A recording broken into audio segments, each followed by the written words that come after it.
Well, we are back for another transfer show here on Fire Them Cannons. A lot of news actually has broken, big news since the last time we've been on here.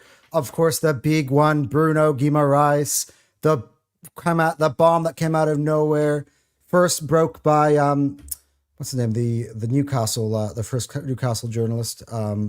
Is it Craig Hope? Is that his name? Yeah, Hope. Yeah, that's right. Which then, of course, ended up across everybody. We got a big hand of Arsenal update, another one. Arsenal seem to be, well, we still haven't gone back in with the second bed, at least from to our knowledge, but it seems like Arsenal are going to go back in with a second bid. There are internal talks about it. Hey, this morning I woke up to some pretty upsetting news that Aston Villa is wanting 130 mil for Morgan Rogers, who's been our top transfer target the whole summer. And of course, now PSG now are following suit by saying some of the things about Bradley Barcola. Those three names are going to be said a lot on this show. This is the Arsenal transfer show. Back here with Cal. Yeah, how you going, buddy? Big day for Arsenal in the World Cup. Martinelli scoring the winner for Brazil. Gabriel with an assist. You had Bruno G, a little something for Martinelli. Havertz scored the equalizer, then missed the pen. So yeah, big. How you going, man? Big day of Arsenal action at the World Cup, I guess. Yeah, the World Cup's been it's been pretty fun. Two big, big teams going out, Netherlands and Germany, which is something I don't think anyone had both of them going out in the round of 32. That's kind of crazy. So those were fun games. But yeah, Martinelli scoring, doing the business, and Guy Havertz, you know, as I said, I think I put it in Terry's chat. I said Guy Havertz will save you, and then he'll take it all away. That's essentially what he does. But yeah, it's been pretty good. But to be honest with you, dude, like hearing like Aston Villa and PSG come out and say that they want at least 130 million for both their players is it's disgusting. Like what's going on? Like that's just completely like thrown me for a loop. I don't even know what we do. Well, I have an idea of what we do, We're but going to try to work it's through not it, though. That's the it's point of the not show today, guys. yeah, So, it's not what what I we're going to thought. do today is we are going to do, this is going to be a comprehensive run through Arsenal transfer plans. And I want to kind of give you a bit of an insight. Look, I do a lot of research into our director of football. I did before, like when things are becoming officially becoming the transfer, whether the director of football of Arsenal about a year or a bit ago. And I was like, how does this guy operate? I want to know how this guy operates because I want to know how my window is going to go. And by doing a lot of research, I kind of figured and read the tea leaves last year and guessed, but kind of famously when I was on the terrace with Terry. It was actually my first ever time I was on the terrace. I basically guessed 6 out of the 8 signings. So we're gonna do something very similar today. We're gonna kind of go through all the news and all the developments that's happened so far because nothing has really happened. Arsenal hasn't really bought anybody. I mean, if you believe certain people, Jeremy Monga is basically an Arsenal player, but not officially, and not from any of like Fabrizio or any of those type of people or Ornstein. There's no here we goes on it yet. So for all intents and purposes, it's not done yet either. So before that ends up kind of dropping, and I feel like this is a perfect day to do it because tomorrow the clock will tick over to the 1st of July. And yes, this is my favorite guest to have in here, Ruki. We'll talk about this. And Ruki, I hope you watched my show last week because we've turned on our boy Julian Alvarez. So we're good. We're good, Rook. We are very, very good, Yeah, man. man. And yes, today you are going to do a lot of helping. Just the guy. Yeah, All just girls the that we perfect need. guy. I promised you a long time ago that we'll talk transfers when the time comes. And this is the big transfer show. We did one last week because we had a big topic that was huge on our chests. Yeah, yeah, I know. Was Look, that with me or was that with Jake what when you with turned Sean on Alvarez? Alvarez? That was with both of you last week. Did we talk about? Oh yeah, towards the end, wasn't it? Anyway, this is going to, finally got on my hate train. Yeah, but Wait, does I'm Ricky on. not like Alvarez? Yeah, Rookie never liked Alvarez. Yeah, Dude, you were cooking, man. Bro, like the more I think about the signing, is the less sense it makes in terms of the price point to output ratio.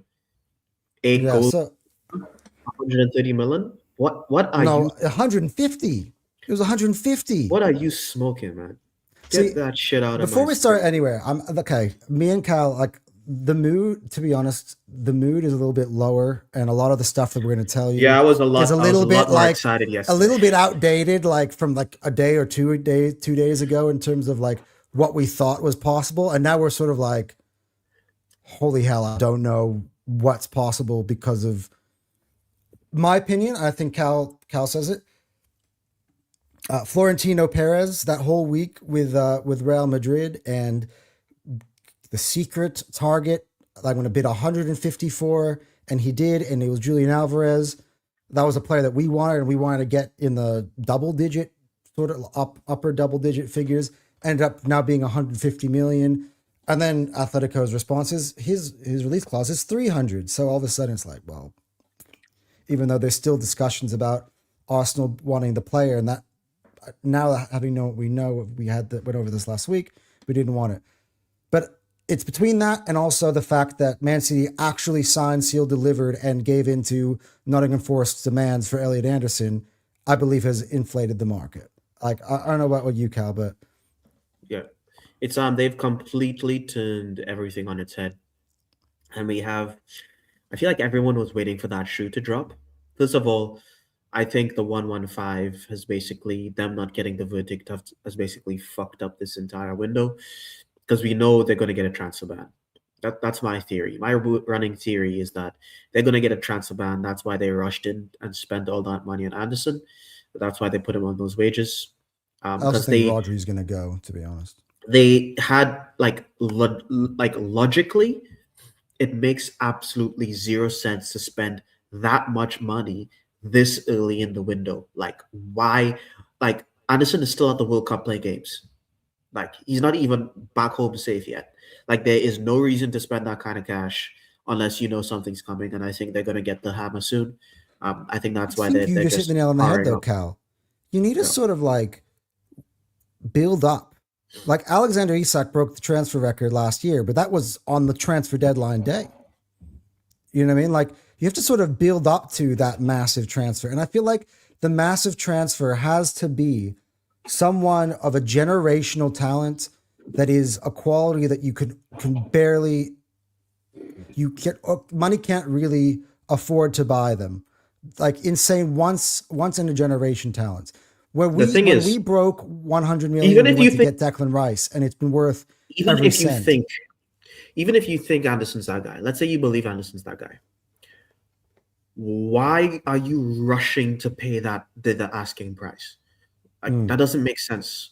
That's not how Yeah. clubs operate.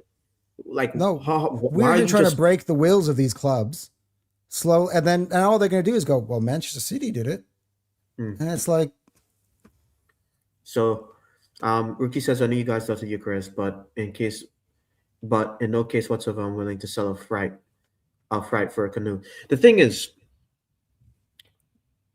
a lot of I didn't know the Eucharist hates like ran as deep as it did. The fact that, he scored the most goals for us in all competitions, and people just want to get rid of him for a guy who he's never scored over 20 goals in the Prem.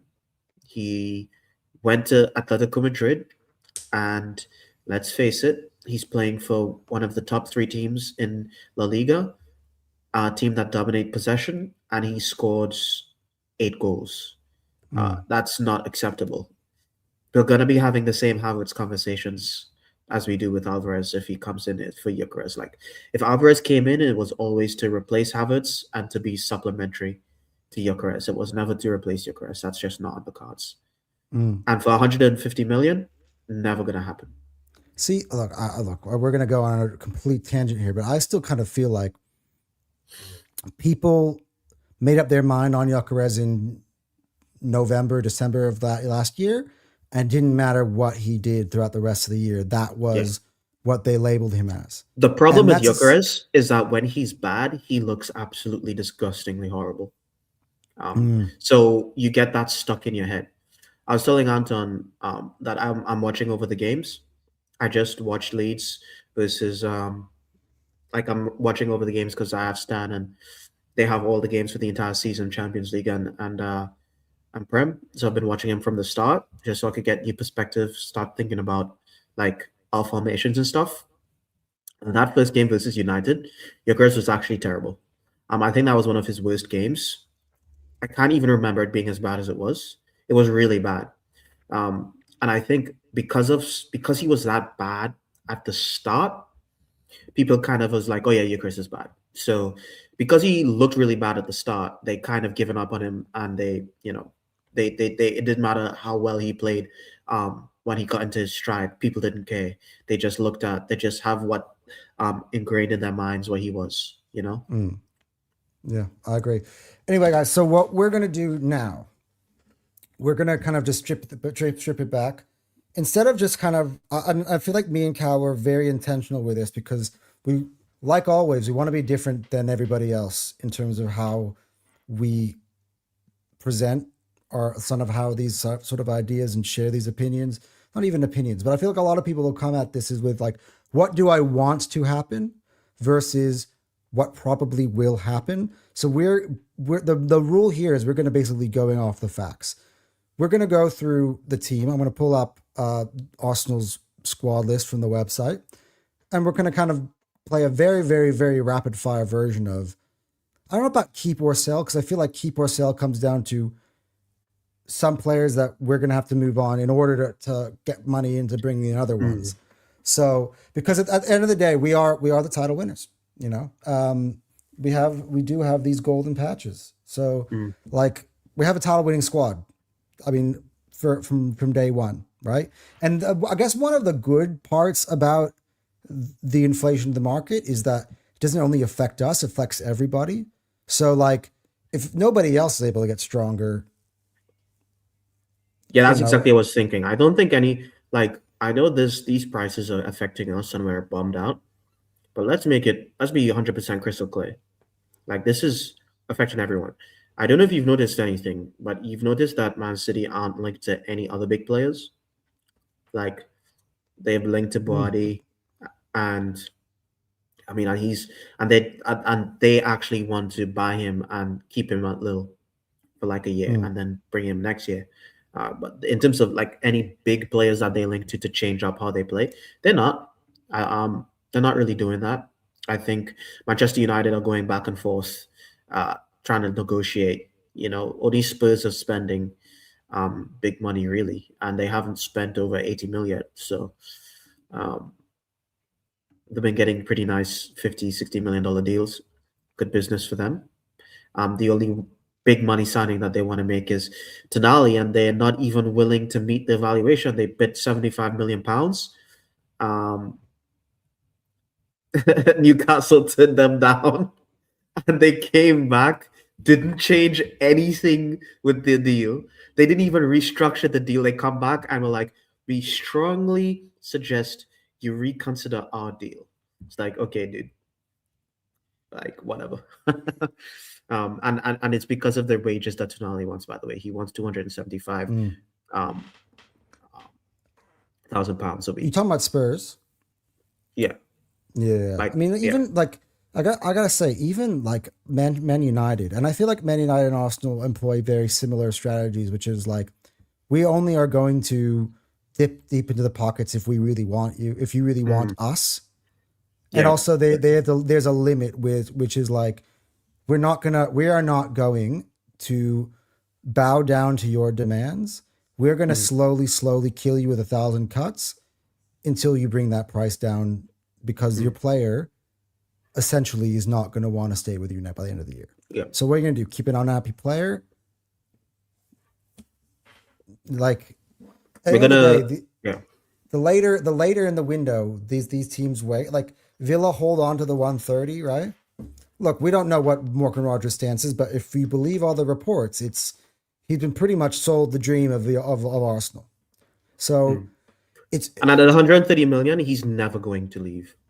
Not at least not this summer. Like no one's coming in. It's not like someone else is coming in for him.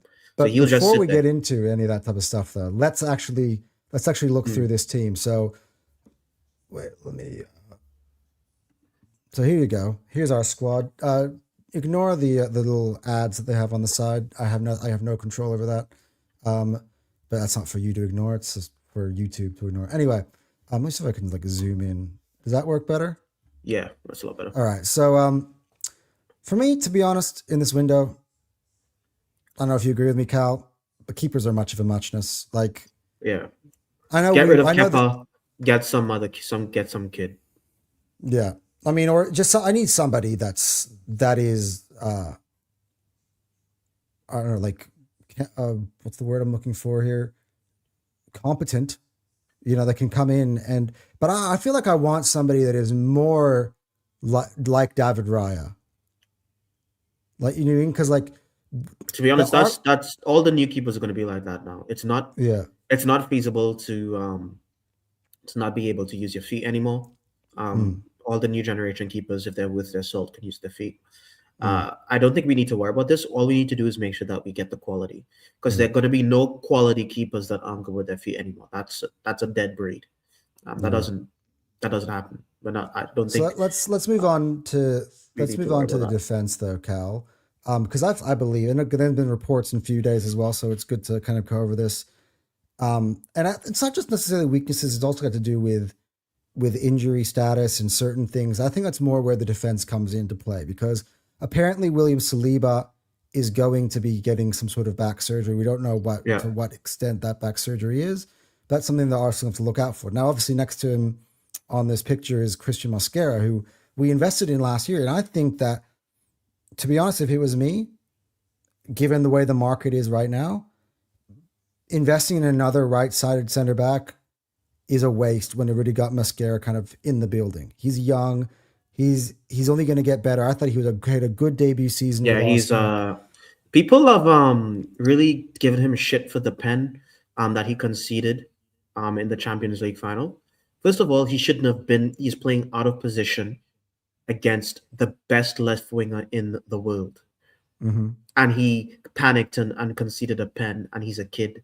I think if you are hating on Mascara because of that moment of weakness, because two of our right backs were injured, um, I think you need to get a grip. I think he's he's done a fantastic job last season. He came in and every time he covered, he played extremely well. There were one or two moments in the season where he had, he fumbled a little bit, but like all defenders do that. And for a youngster, he he didn't fumble as much as I thought he was gonna. To be honest with Mm. you, he came in and he looked pretty sharp, pretty clean. So, yeah. Yeah. So of course, then the rest of the defense. This is where I kind of have an issue. So Ben White is injured, and Oh wait, so wait, wait, is. hold up. You scroll past Saliba too quickly. There have been rumors that we are going to get a centre back, according to Hand of So Arsenal. can you do me a favor here, Cal? Because I've been making a list of transfer targets here that we Yeah. can kind of just a pool of names. So at the moment, I don't have any defenders on there. There are some that I know there were loose links to before, but I don't know if they're there anymore. One who I really like and he's impressed me a lot at this World Cup is what's his name? Apparently, we're looking into that Lacroix guy from that Lacroix Chelsea's been from, like. but so Chelsea want him. Chelsea want Yeah, him or want him as well. yeah. Um, I don't know how. See, that's the thing that doesn't. See, here's what doesn't. This is what doesn't make sense to me about this. Right? We've got. I was about to move on and show you. You know, Ben White and Urian Timber. Mm. Timber has been withdrawn. Couldn't play at the World Cup because he was deemed not fit enough. Ben White, we don't know when we're going to see Ben White. We literally used at the parade with like electronic crutch and like Yeah, he's cooked. he's cooked. So why are we going to invest in another right back when we literally have another right center back when we have literally no fit Getting a right right back is, backs? is, is is actually non-negotiable right now. I only wanted to talk about Saliba because it's actually a problem because he is going to Mm, be getting surgery. We are gonna probably have to have Muscara in that position, and there are, credible rumors, Hand of Arsenal himself saying that we're interested in centre back. So we can't just. mm, That's personally something. I wouldn't be interested in getting. What I would do, and that rolls straight into this problem that we But have again, here. we have to Get stick to a what's realistically going to get happen, which get is a kind of the right brief. back. So Get a right yeah, back that can play center back, not a center back that can play right back. yeah. Well, we have one in Yuri and Timber, But but he's cooked two. as We've well. got two. Ben White as well. Like that's But they're both cooked. um We need another one. yeah. Well, then the other one on this screen, by the way, Pierre and Capier for me is on a part of the pitch that I feel like we are the strongest and most stacked in defense. You got Piero. You got, as I scroll down, we got Tim. Yeah, again, I even think Gabriel on the left center back. That left center back / left back. We are so well stocked on the left hand side of our defense. You got Timber. You got Calafiori. Even if you want to bring back Miles Lewis Skelly, who for me I've actually taken off the Nah. list. Right? Wait, no. Nah. I'm taking MLS off the list, right? Yeah. But in an emergency scenario, he is still there, right? Yeah, that's a break glass in case of emergency. Yeah, sure. Yeah. But I mean, like, break glass in case of emergency is Declan For Rice, me, right for back, me, but I Cal, wouldn't and really look, and I put guess him in maybe that this is position. just, I don't know if you agree with me, but if MLS is moving to the left hand side, that's the left. Oh my God, losing my Left center mid. left center mid, or to center midfield. Mm.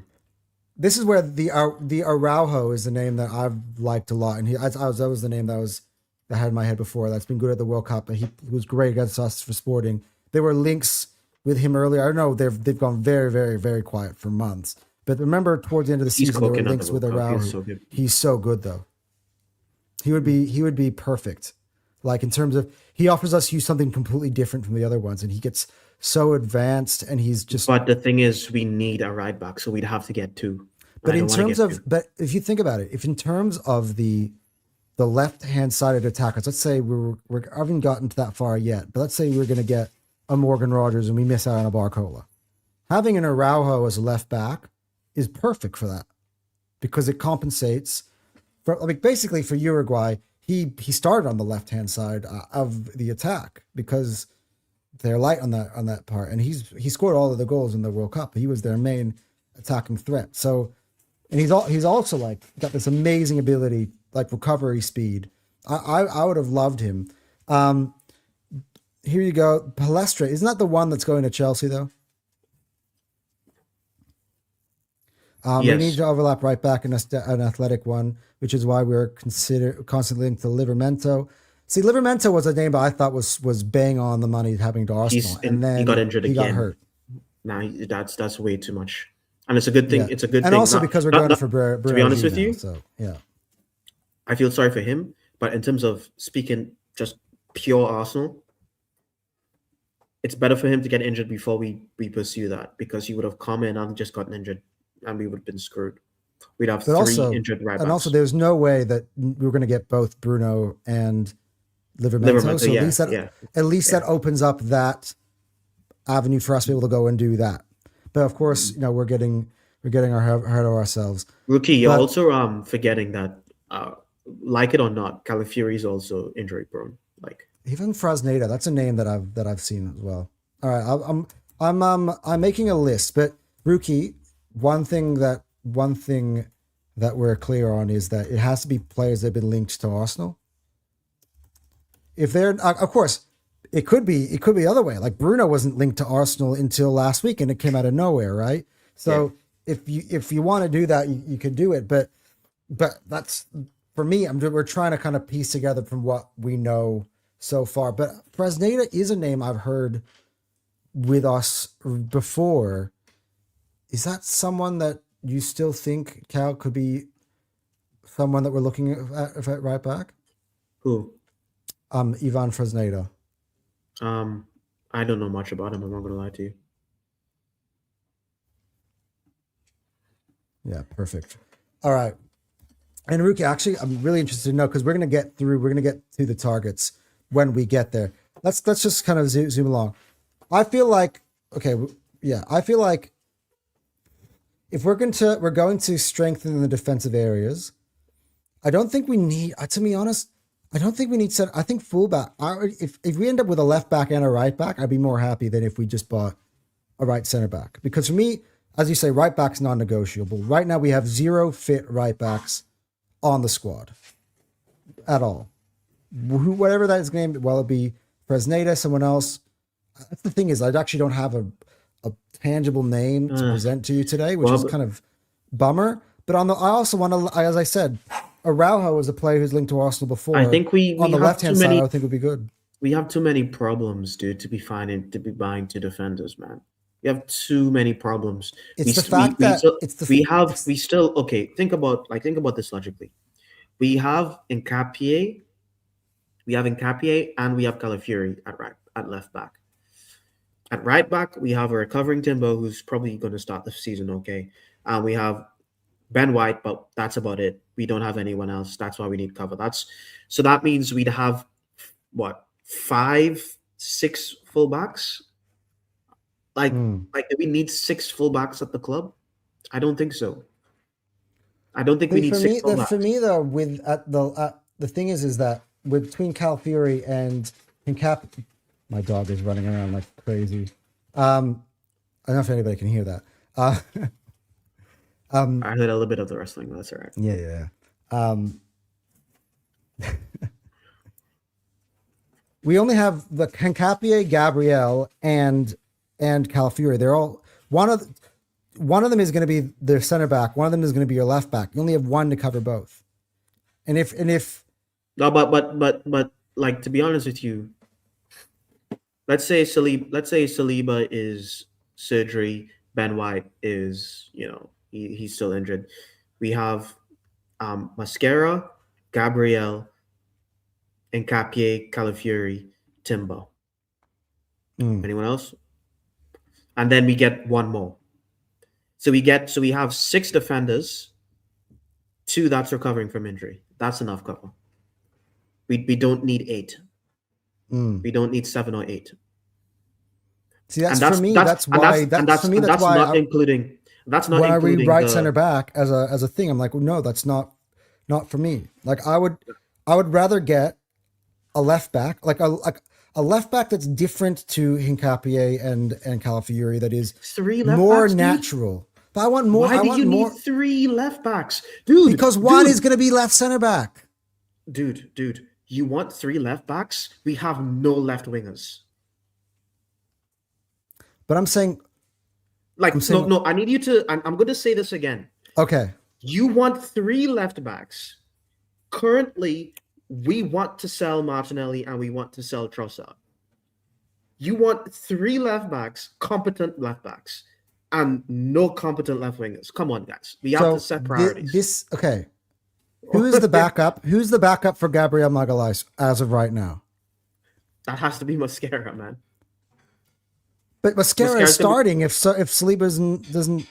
The Calafiori can play that position if he needs to. And Nkapie could play left back. Calafiori, but one of them is going to be starting at left back. So, like, my question is, let's say Calafiori is your starting left back. I'm saying his backup is Nkapie. Gabriel's backup is also Nkapie. I need 2 bodies, not one. You're forgetting considering Calafiori's injury record. I know he's going to be injured at some point in the season. I know it. Bang on. It's guaranteed. Dude. So it's fine. MLS will cover if we get this is an injury crisis, by the way. This is like a serious injury crisis. Both Nkapie and Calafiori are injured. We can still play Mascara, Gabriel, and MLS as left back. This is like a serious injury crisis. This would be, by the way, in this scenario, Ben White's still injured, Saliba's still injured. Like Calafiori's injured. Like, dude, like, come on. Like, we don't need for me, my scenario has one of them injured. Calafiori's injured. Let's just say Calafiori's injured. Okay. Your starter is now Nkapie at the left back, and you got Gabriel. Who is their backup? Timber. Mascara's not going all the way to left back. I've never seen him do. No, he's not good with both feet. Like who did you say was injured? Let's say Calafiori was injured. Who's the backup? Calafiori's injured. Nkapie plays left back. Gabriel, Mascara, Timber. Who's on the bench? Dude, what the fuck? Dude, That's important for me because what if one of those guys down in the middle of the game? you want to sign like 8 players this summer, don't you? No, not 8. Well, look, we'll get through it. But for me, if I'm strengthening on our defense, I'm strengthening both my fullbacks because I need a right back because none of it is there. I got plenty of guys who can play center back. That's my main point. Hincapié is a center back. Dude, why Calafio is a center back. Gabriel's a center back. Mosquera is a center back. Ben White is a center back. Salib is a center back. So Timber you can play. want I want a Yuri and Timber on the left. I want That's somebody who's Hincapié. actually more naturally That's a left Hincapié. back. That's Hincapié. We already got that. That's what Hincapié is. You're putting together scenarios where we're suffering like literally 3 to 4 injuries, and you still want like a bench. You want a bench with like 3 starters out. No team has that. That doesn't exist in football. That literally doesn't exist. Let me look. I know we're gonna get way sidetracked on left back, but Yeah, let me look at this because I'm looking at actually okay. Man City have got Josko Gvardiol, who's when he's fit, he's probably there because now they have Gay. And MLS can still play left now that back, they have by the way. Gay, Gvardiol will be there, right? Gvardiol, then you have Ait Nouri, and then they have Rico Lewis. They're 3 deep at left back. And left center back behind Gahey, they got Nathan Ake. On the right hand side, they got Diaz. Behind that, they got Kuzanov. On the other side, they got Nico O'Reilly and Mateus Nunes. They do. Man City have that, and that's our main title rival. Dude, I'm sorry, dude. We're not buying two more defenders. Not we have we I'm not had talking the about best. something expensive. I'm talking about something cheap. No money. You get one right back. You get one right back. It's time to address the forwards because that's a big problem. Maybe I got a right back who can play both sides. Maybe that's what because at the end of the day it's a thing because you're at one point the other side of the coin you are right is eventually Ben White will be back. Eventually Saliba will be if Saliba's ever at all. You know, eventually Timber will be. So though we do have those guys there. Yeah.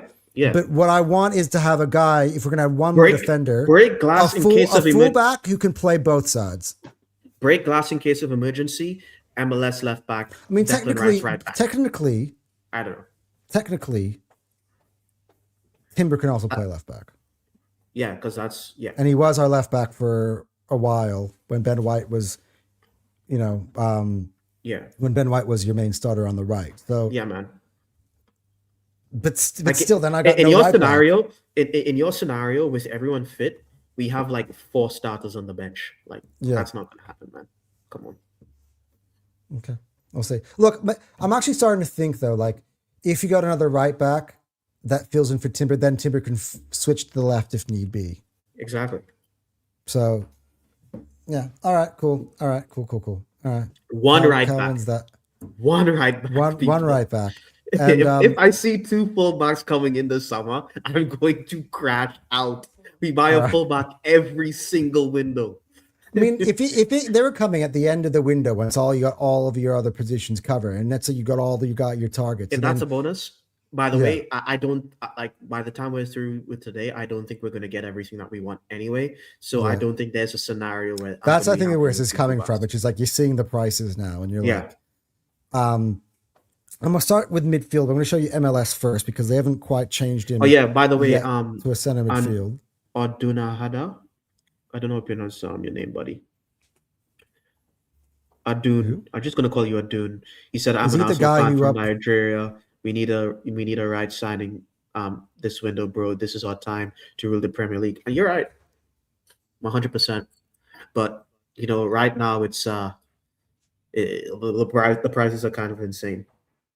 So you have to Here's why I would love a right back like Ryerson. Can you give me some of these?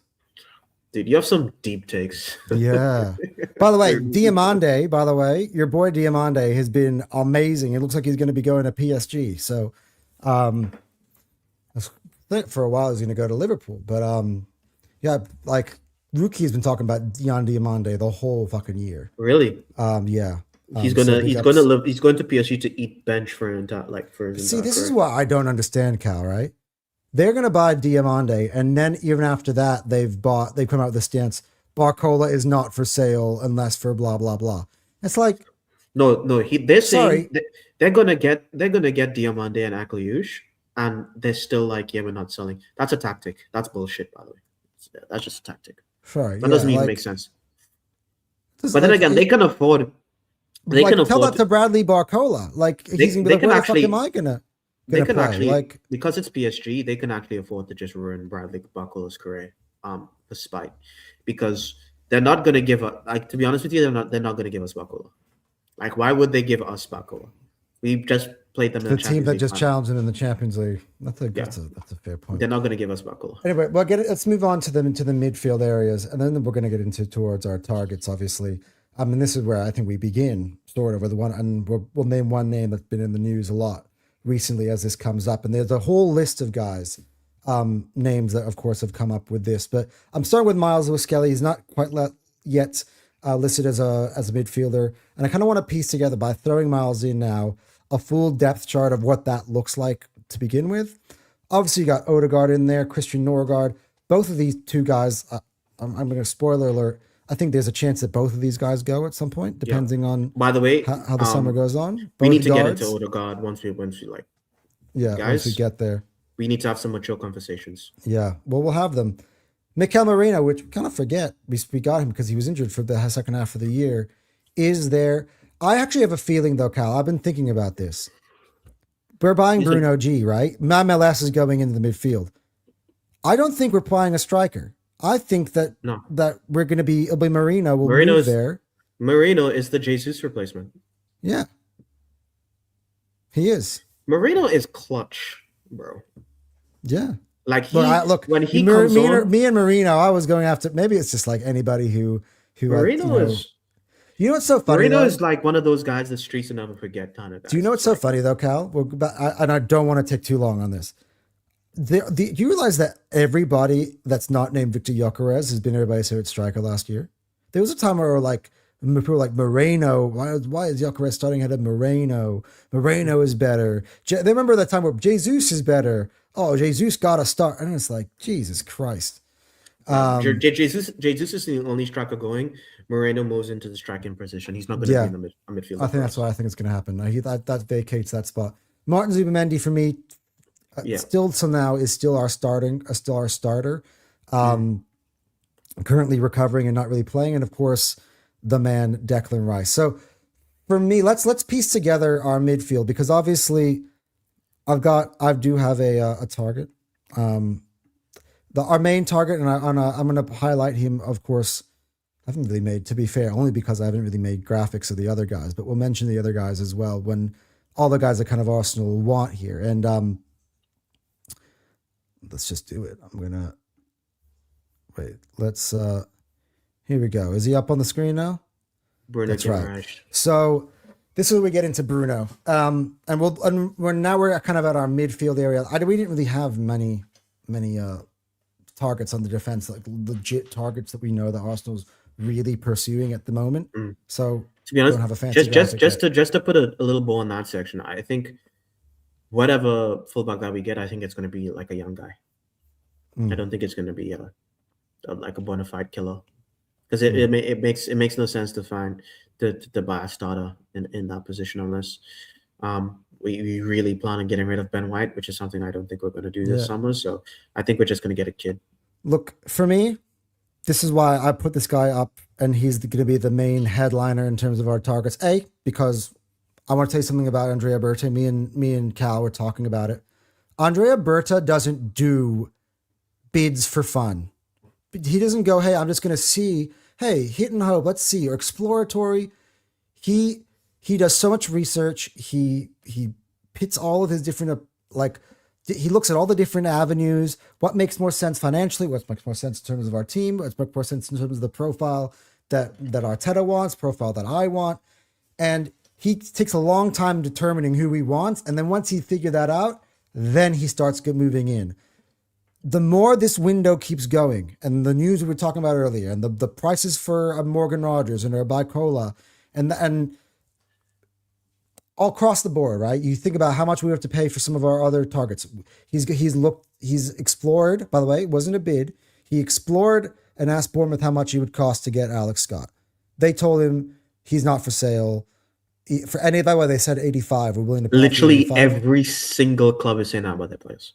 Yeah, Every single club has said they're not and for sale. even Newcastle. But the one reason why I think that Bruno is the guy, number one, I think he's the best player of the bunch. He's the only one of the bunch who is a guaranteed would start over Zubimendi in Arsenal's team. Guaranteed 100%. Right? Bernard G's rookie is a bit spicy here. He's saying, I will say it Which here one? now. Missing out on Buadi when we had the lead on January for Bruno G is a mistake. Not if we win the league, dude. I think Buadi is a signing for the future. I think Bruno is a signing for now. I think playing Buadi next to Rice is too negative. I think that's too negative. The thing that's great about Bruno, and he's the only other player, like I actually said it many times, like, hey, it's a shame we Like, don't I have think another playing player who's like Rice. Tonali next to Rice is too negative. I think it's too negative, man. I think those Yeah. players, those are players that you play instead of Rice.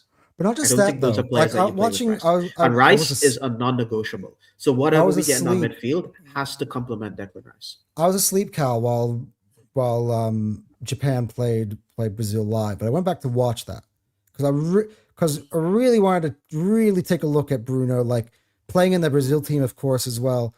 The dude's got Odegaard qualities. He like in terms of his ability to cut you through it and create, and he's an excellent passer of the ball. For me, you're right, because I kept saying here all over and over and over again, like it's a shame that if Rice went down, there's literally nobody I could find in the world that could literally verbatim do what Declan does. This is the closest for me that there is to it. Like he is an amazing number 8. He's an amazing number 6. He's powerful. He's strong. By the way, for a guy who's never gotten sent off, for the amount of fouling he does is insane. He's the captain of Newcastle. He's like by the way, he plays midfield for Brazil, like what's one of the highest pressure positions you could play internationally. Like, and you're right. You could put Rice in at the 6 and get Bruno go forward, or you can go vice versa. I need Like, you to break down why playing Tonali or Buadi next to Rice is better than playing Bruno G next to Rice. Because you need to understand, Rice is going to be the player that sits in a bit deeper for us. It's just going to happen. Okay? It works a lot better. I know we tried the Rice as an 8 thing. Let's be honest. There's too much quality. Like, for example, there are too many players with more forward quality than Declan Rice in our team. Like right now, I would rather play Rice in a 6. Do you think that Bruno G is limited? Can Yeah, you? anyway. I look. I respect you. Look, dude, you got things right that At I the back battled end you of the on, and you season- ended up being right in the end. So, like, At the back can end you of the expand season- on that? At the back end of the season when we're losing too many games, we put Rice back in the 6. We played MLS as an 8. And that solidified us. That helped us win games. Now, can you imagine so- Bruno Guimaraes doing that? What MLS was doing? Exactly. So I just, and also Bruno G can step in if thing went down. See, this I do agree with. He is a once in a lifetime talent. Is he? I haven't seen enough yet for that. Look, as I said to you, I think I used the Declan Rice test, right? But like Morocco then go ahead when he comes back against Netherlands, they go ahead and they win. But they were flawed. They were outdoing everybody in midfield, and I think even to an effect against Netherlands as well, solely because of his presence being in there. Like we're talking about Bruno. That opening game, guys. This is where I will give a point a little to Ruki. Buddy played better than Bruno in that game. Me and you were watching that game, commenting about it. Okay. And we're like, what position was Bruno playing in that Brazil team? 8. Because So you was got Bruno Cass being in the asked? 6. Was Bruno being asked to dictate the game? From the 8 position, yeah. He was he was doing what Declan Rice does for us. He's covering all the ground, the ground. He's winning all the duels. He's progressing. He's the main creator in the midfield. Paquetá for me in that game especially is an absolute negative. I actually don't know what he brings to Brazil's team. The thing Right? about So Bruno, he leaves Bruno on an island. Bruno's having to do everything. when I'm looking at Buwadi, I'm not seeing him progress the ball forward enough. And we all know that Declan Rice he's not a needle threader guy. So you put Buwadi next to Rice and the ball I feel it just sticks in midfield. I don't think it gets forward enough.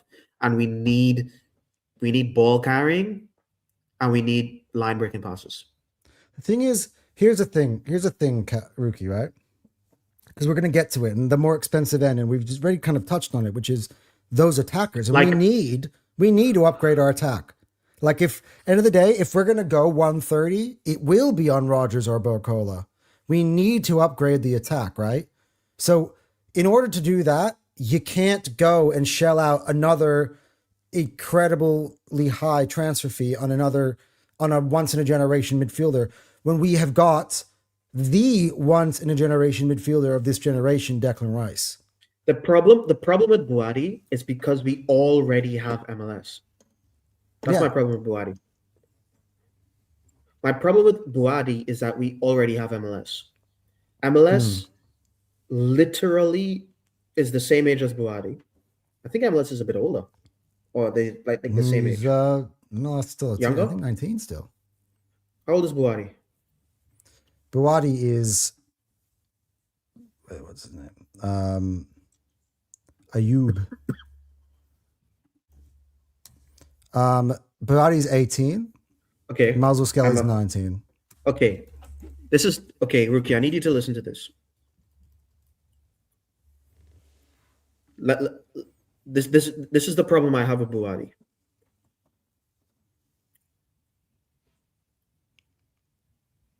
We already have MLS.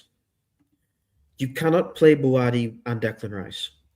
And Declan Rice in the MLS is already going to be better than Declan Rice and Buwadi.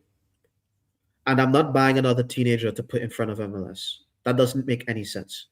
The reason why the Bruno G makes sense is that I think it'd be more a teenager to put behind Zubimendi is more what it would be. The reason why I like the Bruno G signing is he covers. He's too versatile for a season that, because remember, we're trying to win. We're not like, yes, building for the future. It's also the part of Declan Rice we don't know as well. We can't play Declan Rice for 60 games anymore. You can't. He's already limping around. He couldn't play for England in the third game.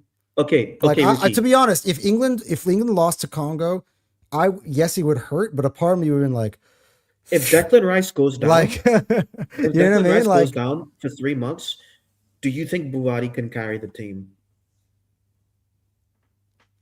MLS. I mean, Rookie. You need to ask me that question. If Declan Rice goes down, because he's already limping, by the way. If he goes down at the beginning of the season for 3 months, does Buwadi just come in and we're fine?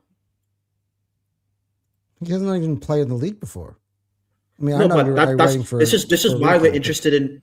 This is why we're interested in Bruno G. Okay, that's cool, but in terms of, think about next season, because we're trying to go back to back. We haven't gone back to back since like 1930. If Declan Rice goes down, which is like, honestly, even if he doesn't go down, he needs a break. The dude's been run into the ground. Like, you notice that Zubimendi's lack of carry and the snowball effect that caused. Yeah, I right, agree. But that's the thing. Bruno fixes both of those issues. So I don't know if Drew, you've been listening to Terry talk about this. I just want to quote him because I think he's been saying it like a broken clock since the links. When you put in a Bruno, you open up a multiple combinations that, by the way, save you games of having to overplay these black guys. You can play a combination, as me and Cal said, Bruno and Rice. One can play the 6, one can play the 8. Both of them can do it at a world-class level.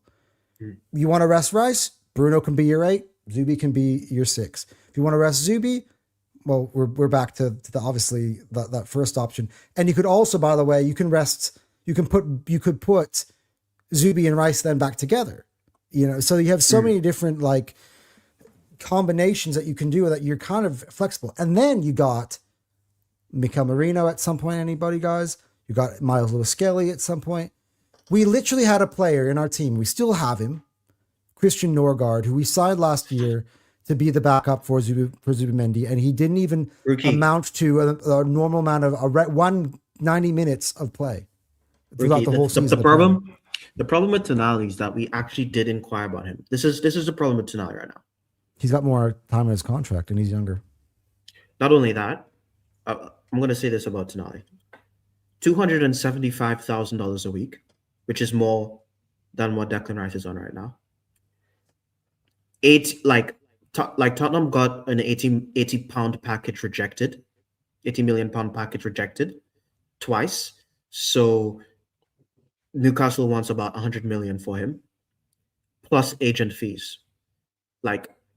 We looked into Tonali and we said, you're insane if you think we're spending 100 million on 100 million, 275 grand a week for agent fees plus gambling addiction. Come on. We forget that he got the season before last season, he got suspended for a year for gambling. He was gambling in Italy, and then he came to England, and he still got suspended for a year because he couldn't stop. That's also a problem. So, Cal, we've got a report an hour ago, since the start of the show. Gunner blog has come out, and he's got some information that he's going. Arsenal is definitely heavily pursuing options at the fullback position. So, we knew that. But hand of Arsenal wasn't really alluded. He was more saying center back, but Gunner blog is saying they're going for a fullback. Then there's further elaboration. By the way, it came out a guy named Jacob Transwell, and I think he is a journalist out of Aston Villa, and saying that Aston Villa regard Morgan Rogers as one of the 5 best players in the Premier League. All cup chasers in the house, but people. Yeah, I know. I do know that. And Rican. Yeah. Big up to you guys. Big up to Rican. And he keeps asking for a North American show. Both me and Kyle live in Australia. Now we do have our other host here, Jake, who here we go. He lives in North America. So, but Jake goes, big up Anton and Cal. MLS should have an even bigger role this season. I agree.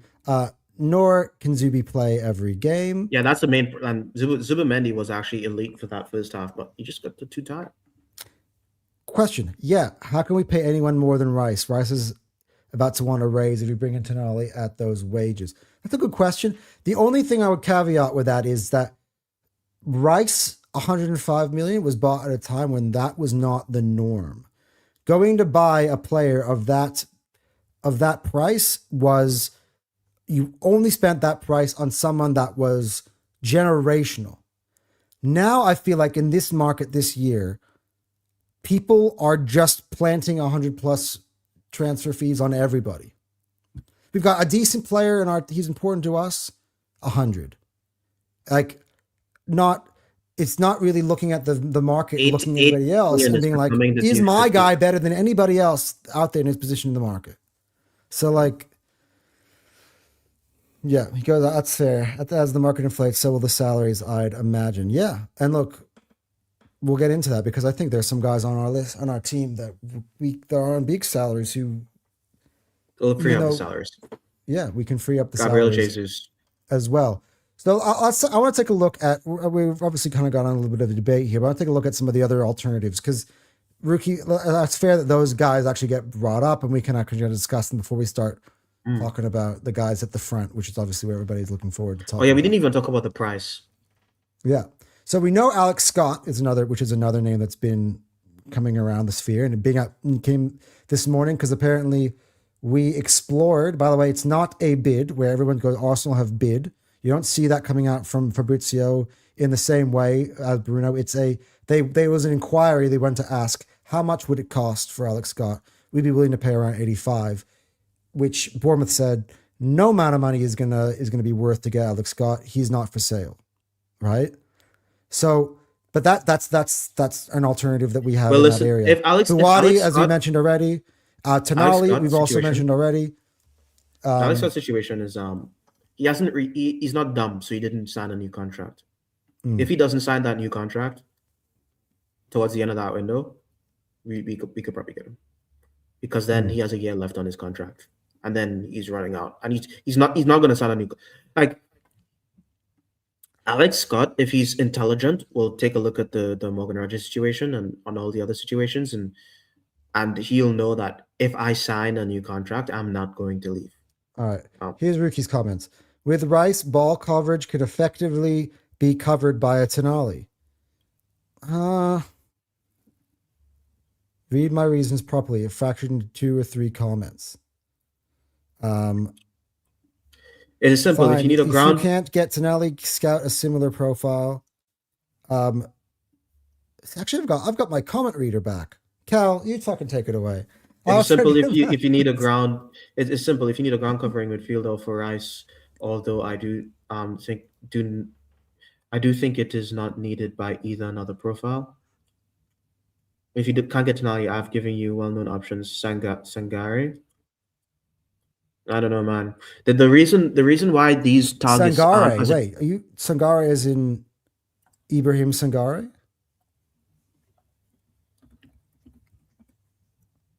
He plays in the Prem somewhere, doesn't he? Yeah. He plays. Who's Sangare play for?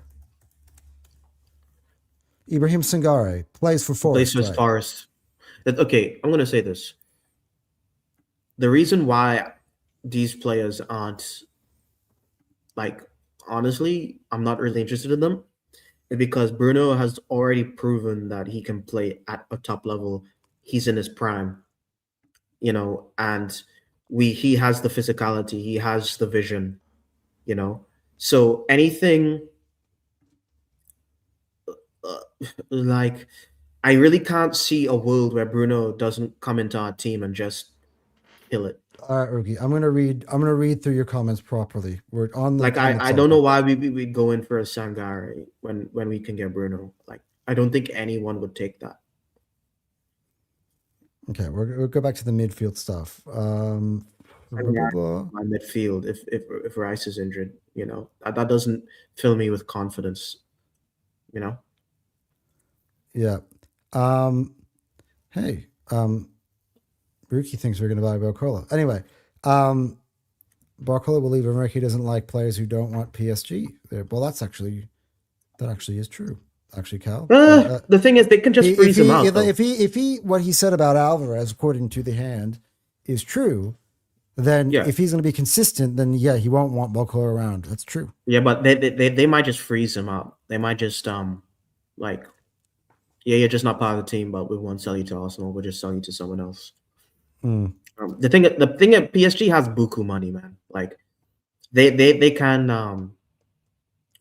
Yeah. So okay, I'm actually literally recycling through rookies by request. Oh no, Mamadou Sangare, our best player in League One. I don't really watch League One. I was thinking about Ibrahim Sangare. I'm like, no, thank you. Why will we buy a striker? Well, look, we're going to talk about one. We're going to talk about Alvarez. Not much, because we spent the entire podcast last time talking about it, but we'll talk about him. And we already spoke about him in the beginning. Those names come up. They're on our list. And by the way, Krupi's tweaking for PSG. We don't need that guy. Okay. Yeah. But yeah. So yeah, I agree. I don't think we're going to buy a striker. As we said, the striker position, I think we have enough. Yeah. I think the new revelations of how much everything is going to cost means that we have to be clever with where we spend our money. We can't just. And that's why we're trying to get these prime-proven guys, I think. Yeah. In our midfield, the only doubtful person is Odegaard, because Norgard is getting sold. Yeah, I think that's true. Yeah. In our system of 3-1-6, the 6 drops into the back line, and the 8 is the signature focus of progression and playing through pressure. Yeah, All right, well, I'm going to keep hence going. that's what MLS does. This means that person needs great carrying skills and easily plays through the pressure. You don't MLS need a does that. progressive passer in that position as much as a great ball carrier, which, by the way, But we that's need why I progressive want Bruno. passing. But we also need progressive passing as well, though. Yeah. Which, Like by the way, like we like wouldn't, if we've we're playing really if been we're short playing in that Declan Rice in the category. six, if we're playing Declan Rice in the six, and it can also not really pass that well. Let's be honest here, Like, Cal, right? come on. Even if we Like got the thing, Morgan Rogers to play in the 10, we MLS still is don't actually have a great good. progressive passer in the team outside of Odegaard, who he's beyond his Like best. I swear to God, literally a couple more seasons in MLS, and he is perfect for the position. Absolutely perfect. Which is He why, has by the everything. way, Cal, why Bruno again fits the bill. Bruno's 28. Bruno's not going to be there forever. When Bruno declines, we'll move on from Bruno, and MLS will be ready. Yeah. Like that. See, I was reading. Who was it? Was the other day? He was saying, "Oh, look at this is why Bruno doesn't make sense. Look at the profile of the ages. Rice is 27. Odegaard is 27." And I'm like, you're missing MLS off that list, guys. Like MLS is like that's one why of you our can. That's most. why you can. For me, I actually don't understand how he's that press resistant at his age. It doesn't make yeah, sense. he needs to get. He's a freak. Here's the difference, right? Bruno is physically strong. Declan Rice is physically strong. That's the next step for Miles Skelly. It's going to take a few He's years of not no maturing pushover to get either, there. dude. Like he's a bit. He is. Though that's a great start. He's got good. Mm, He's got good center of gravity. He's mm, hard to take off the ball, but add a bit more bulk and a bit more muscle in that thing, mm. and then you're gonna be really cooking. But for the moment now, like Yeah, because all we need. the thing is if you were playing in we were playing in Ligue 1 or playing in La Liga, MLS is ready to go right now for his size. Problem is we Exactly. play in the Premier League, Yeah, so and we're trying to win. We're trying to win a league. Like, trust me, if we weren't trying to win a league, like if this was like 4 years ago, MLS would just be starting every game. By the way, the yeah. only reason he's not starting every game is because we don't know. Like, we can't trust a 19-year-old to take us to the promised land as the number one starter for us. Mm. He can, we can, he can become that player this season. I don't know, but he's still a kid. Yeah. And buying someone. Yeah. Ruki keeps going. I'm just going through because Ruki's like, you guys haven't brought properly, so I've gone all the way back. Cal, you seem to have not learned the lesson as Zubimendi. Phasing through pressure and dictate play without the ball carrying to get our pressure will cause a lot of problems. I don't think Zubimendi should be playing. I don't think we should be playing Zubimendi. I think you're right. Not dispelling why Bruno is the better signing because all of these things Bruno Guimaraes does at an elite level. He's an elite ball carrier. He's also an elite ball, like a passer, right?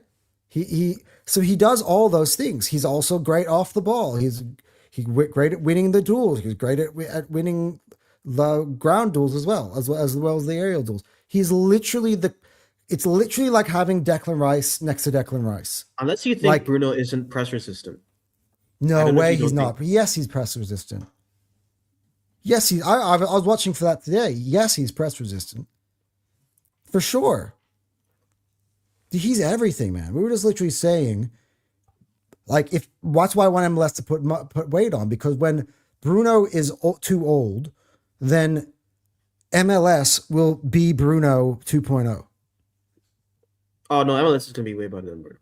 Okay, but again, that's what you want, obviously. But you get my premise behind what I'm trying to say, yeah. MLS is not competing with Buwadi. So again, look, I'm not going to argue against Buwadi because I love Buwadi, but I think he wants. We're not buying two big midfielders. I need somebody for there. I need somebody. Rookie wants Buwadi to play in the 6, and MLS to play in the 8. Mm. But the thing is, we're not going to. By the way, if that's what we did, I wouldn't be against it. We're not going to run. We're not going to run that, bro. We're not going to run. Arteta is never going to play. The problem is, Cal, and you've been saying this to me all summer, right? When we're talking about midfielders, our big priority is a left winger. We spent 100+ million on a midfielder. We're not going to be able to spend that on a left Bruno, winger. the reason why we're getting Bruno is because he's a Swiss Army knife. We can put him pretty much anywhere. Yeah. We can put him in the 6. We can put him in the 8. You know, if rookie is right in his or her assessment, then we are. He's not going to be that fantastic at either of them, but we need cover there. We need a guy, you know, and we need a guy that can play both positions. Rican hits the nail on the head. MLS needs more game time and bring Bruno in to allow for Rice to play his best position. Exactly, But he's a Swiss also, Army knife. but also, here's a fact. Here's a fact, and I don't think anybody will argue with me. Since Declan Rice has come to Arsenal Football Club, he has played virtually every single game possible. He's also played at Euros, which he made the final in. He's also now playing at the World Cup, which he is limping through. Last year, we played 60+ games, and you know that by the end of it, it was too much for him because he was so tiring. Even in the moment where he goes, it's not done yet, you could see he's toast in terms of his, like, he's so exhausted. He's injured. He's bringing injury into England. If we think that now we're going to be able to do the same thing next year with Declan Rice, a 4th year in a row, we are kidding ourselves. But It's not going to happen. Rookie saying, how many games this year did you guys watch Newcastle being that bad at this season? How effective were they hampered Bruno G, who is key as a progressor in the house system? Like, if Bruno can't progress the ball, we don't need him to. We can just put him in the Rice position, give Rice a rest, MLS, you progress the ball. Mm. You know what I mean? Or whoever another 8 is going to be, because we don't really play with 10s. Whether that be Odegaard or Eze, whoever else.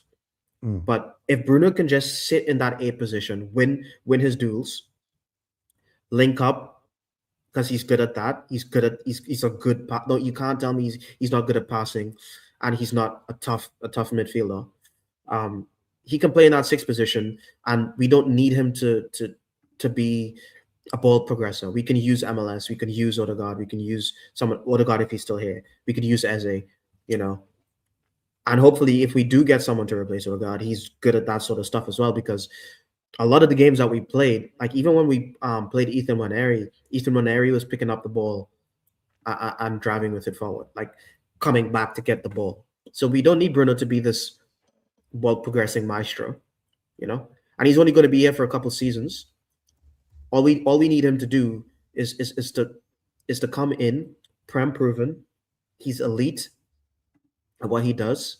Like, there aren't that many players in the Prem that are better at him at what he does. He could come in, he could cover for Declan Rice. Like, if you told me that Declan Rice needs we need like 4 Prem games rest, and we have Bruno G covering for him, we can still win those games comfortably. Mm-hmm. You know.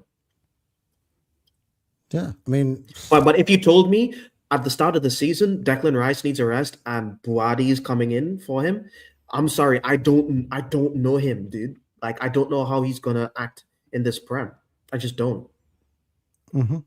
And he's going up against, let's face it, Brazil, who aren't that physical of a midfield. Like, you know, I mean, Casemiro and Bruno is physical, but they're not really using that physicality we're for Brazil. talking about a physical guy in the midfield with literally who plays for Brazil right in front of us, though, Cal. Though. Yeah. But yeah. Yeah. I mean, back to Saiwald, Sangare, Lamine Kamara, and many more are all the same and fit. It's simple. If you are in need of ground covering midfielder for Rice, although I do think it's not needed by either another profile. Why don't you think it's not needed? If Rice goes down, who the hell are we playing? If you can't get Tonali, it's so funny. Rookie and Seb if Rice goes down, who are we playing? So, which is funny because Seb is telling me how Tonali. I don't rate Tonali, and I rate Tonali as well. But I definitely rate Bruno. Like, I think Tonali is. I also think Tonali is a little overrated, to be honest. But yeah, don't get me started on Kai's wages. Says Jake. By the way, congrats to Jake, by the way, who made his debut on the football terrace. I just wanted to shout it out. He was awesome. I'm always shocked at people who sound like who don't live in the States or in Canada. Bro, I'll tell you my story, right? I was 16 when I moved to Australia. I'm like my accent, my voice is fully developed at that point. I'm 34 years old, so I've been here for at least I could have been born the year I moved here, and I'd be 18, right? I'd be a legal adult. That's how long I've been living in Australia. So while I sound this way, I grew up with a mother who's American and a British father. So we're not always what we sound like. And Cal also has lived in. How long you lived in Australia, buddy? 16 years, 16, 16 years. Yeah. But Cal still sounds as Trinidadian as it gets, you know. But well, actually, no. I've heard Jesse. Jesse's accent's much stronger. Yeah, much stronger. Yeah, Rice always needs a new already needs a new contract, so Tonali's salary isn't a problem. I don't like. I'm sorry, dude. I don't think Tonali's worth 275,000 like a week. But here's the beauty. Here's the beauty, Cal. Right? Newcastle. I want to get back on this scenario. Newcastle played their hand, if you believe the media. That what they're willing to offer him to stay at Newcastle for 2 more years is 200 grand. So really? So Arsenal can pay that, and we're saving money. You know what I mean? Like we could pay up that and save money save money on the transfer fee. If you told me 70,200 a week, okay, that means I know we're getting. We have to obviously be higher than 200. By the way, you also get the allure of playing for the champions and having a chance to challenge for titles. But that's exactly why. Why do we need to pay more? More, yeah. I'd say 210. You know, like 205, 275. Man, come on. But that's what I'm saying though. We're still saving an entire backup player's wages. I don't think Tonali is better than Zubimendi. So you tell me you get the better player for cheaper and it's less of a transfer fee. Where do you sign me up? Come on, like. All right, I've gone through because now I got back to where you said read my comments. So I've read through all your comments, Rookie. Yeah. The age actually has nothing to do with me not wanting Bruno. It's simply because he isn't the best ball carrier and isn't press resistant. Buati and MLS are. I don't know where you're coming from with Bruno is not the best ball carrier and he's not press resistant and he's press. I think, did we see him do that at Brazil? Yeah. Because it's not I literally saw him do it today. Like I watched him today. It's fresh in my mind. Morocco was pressing the shit out of Brazil. Out of Brazil, yeah. Because they were the more I felt like they were the more ball dominant. Bruno is carrying that midfield. Paquetá and Casemiro are cooked. I know Cas got man of the match today, but Paquetá's crap. And at the end of the day, Casemiro's washed. When they're in injury time, they need a winner. Who steps up to play the perfect pass to Martinelli? The man in the middle of your screen. Like that's what I want. He played against us. Like he played against us and performed against us, and we pressed the shit out of Newcastle. You know. Mm-hmm. Like Bruno G is the full package. Like Manchester City wanted him before as well. Like we've wanted him for years. Like Arteta clearly likes Bruno. And that for me is kind of the end of the game. Like my manager just want me the Premier League. If he wants Bruno, give him Bruno. That's for that. There's a limit to that. If you told me, of course, he wants Garnacho. I'm not saying my manager wants Garnacho. Making that joke. Oh, you guys are priced out of Rodgers and Barcola. You guys can get Garnacho. That's what the Chelsea fans are saying. I'm like, yeah. Anyway, we probably. I don't think we're that blind. Yeah. Bruno. Honestly, if you guys are watching Newcastle a lot this season, you realize Bruno flaws clearly. Yeah, we already. Bruno G isn't any elite ball carrier. He's press. I disagree. I've watched. Dude, I cover this league. I go on the football team. We have two of the most loyal Newcastle fans in the world.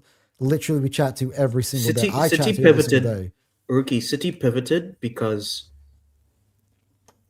first of all they got Anderson, 130 million, and um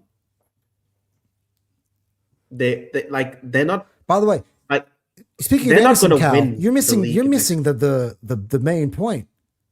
Elliot Anderson couldn't break into the Newcastle team beyond Bruno and Tonali. Oh, he was come on, have shame. How young was he? I mean, he was about 2 years younger than he is now. And he's like 20, what, 3? Still, 21? MLS is Come 19. on. Fine shame. Fine shame. That's shameless. MLS is more. Yes, he does. That's true. But again, we'll have both.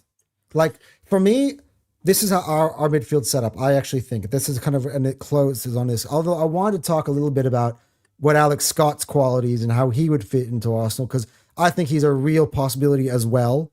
I mean, again, he was literally brought up today, his name. And I want, yes, because we talked a lot about Tonali and Buati, but I actually want to talk about Alex Scott for a second. But my setup, if we're going to bring Bruno, would be you would have Bruno, Rice, Zubamendi, and MLS. Norgard would be gone. Marino would be your third striker, right? Those would be my four, and so probably my 2-8s would probably be Bruno and MLS, and my 2-6s, and you call it that because between Rice and Bruno, they're both very, they both can play both. Rice and Zubamendi, right? That is strong. Like, for me, that covers you in all areas. That covers you in all sorts of situations. There is no midfield that Arsenal could play that I wouldn't feel confident in winning that game, even if it's MLS Zubamendi. But let's say we're playing Coventry, or we're playing who else came up? Something like you play the MLS Zubamendi, and that's your backup too. I like Ricky's saying, the level we are trying to face needs a certain level of ball carrying without individualistic systems. We have the greatest Declan Rice. Declan Rice is he's all right ball carrying. Declan Rice is elite. Yeah, but the thing is, what do we define as a great ball carrier? Like, because for me, I think about power, I think about control, and I think about he's good at it, but I don't want him to do it as much because it leaves a pocket. Look, we'll have to see, rookie. Again, a lot of this stuff is yet to go. If we reach a ceiling that Newcastle are just being really pains in the asses and we can't get to Bruno, I'm not telling you now we're not getting Buati. I mean, I think Scott's the guy that we pivot to. And I want to talk to, before we move on to obviously our biggest need in the team, we'll get back. Cal, talk to me for a second about what you think. Let's take up Bruno's name for a second and replace that with Alex Scott in an alternative universe. What does that Arsenal midfield look like? I mean, Alex Scott is a bit more creative, to be honest with you. In fact, like if we abandon the idea that we're going to play with a 10 because we kind of play with 2-8s, honestly, I think Alex Scott is almost more of an Odegaard replacement than cover for Rice or anything like that. I think it's a completely different player, honestly. Like saying maybe he's Bruno, the Morgan Rogers alternative. Like maybe Rogers has been priced out. You go get yourself Alex Scott, and then you go get yourself Bradley Barcola. Okay, rookie likes Alex Scott, but I don't think it's Bruno G or Alex Scott. I think those are separate deals. I think if we get Morgan Rogers, we don't get Alex Scott. Yeah. See, I'm wondering that. Here's the thing, because let's pivot, right? Let's finally go there, right? And this for me is the headliner, right? It's Morgan Rogers. He has been, and since the start of the window, Arsenal's guy. We almost have assumed, I've been watching England games, assuming his next games are playing for Arsenal, which still could be the case. This morning was a little bit of a heartbreaker for me in that respect, because I almost have always kind of put all of my chips in the Alex Scott, whatever, the analogy, basket. I put all my chips in the Alex Scott basket. I'm pretty, not Alex Scott, Morgan Rogers, right? And for me, when I first looked at it, I was like, okay, we're bringing in Morgan Rogers to play on the left. I've the whole year has been saying, hey, let's put Eze on the left. Let's put Eze on the left.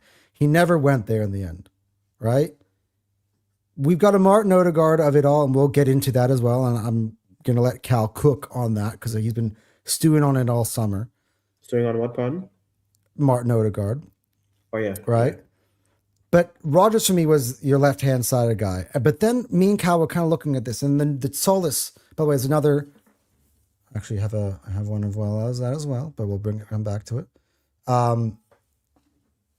Solis was the real first solid link brought to us by the Oracle.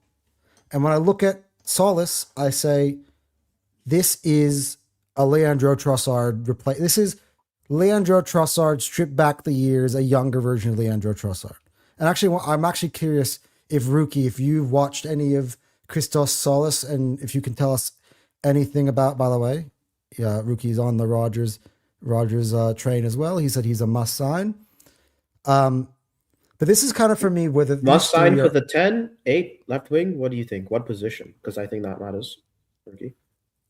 See that? So this is where I feel like this is all linked, right? This is why I'm going to go through all three of these. So you got this guy, and of course this guy.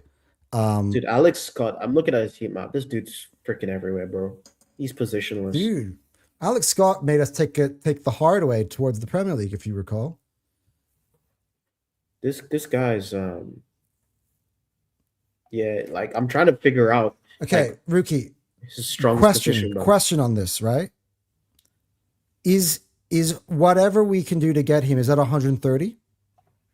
Do you believe that if we were to buy him that it would have to be that much? Okay, it was never going to be 130. It was always going to be 110.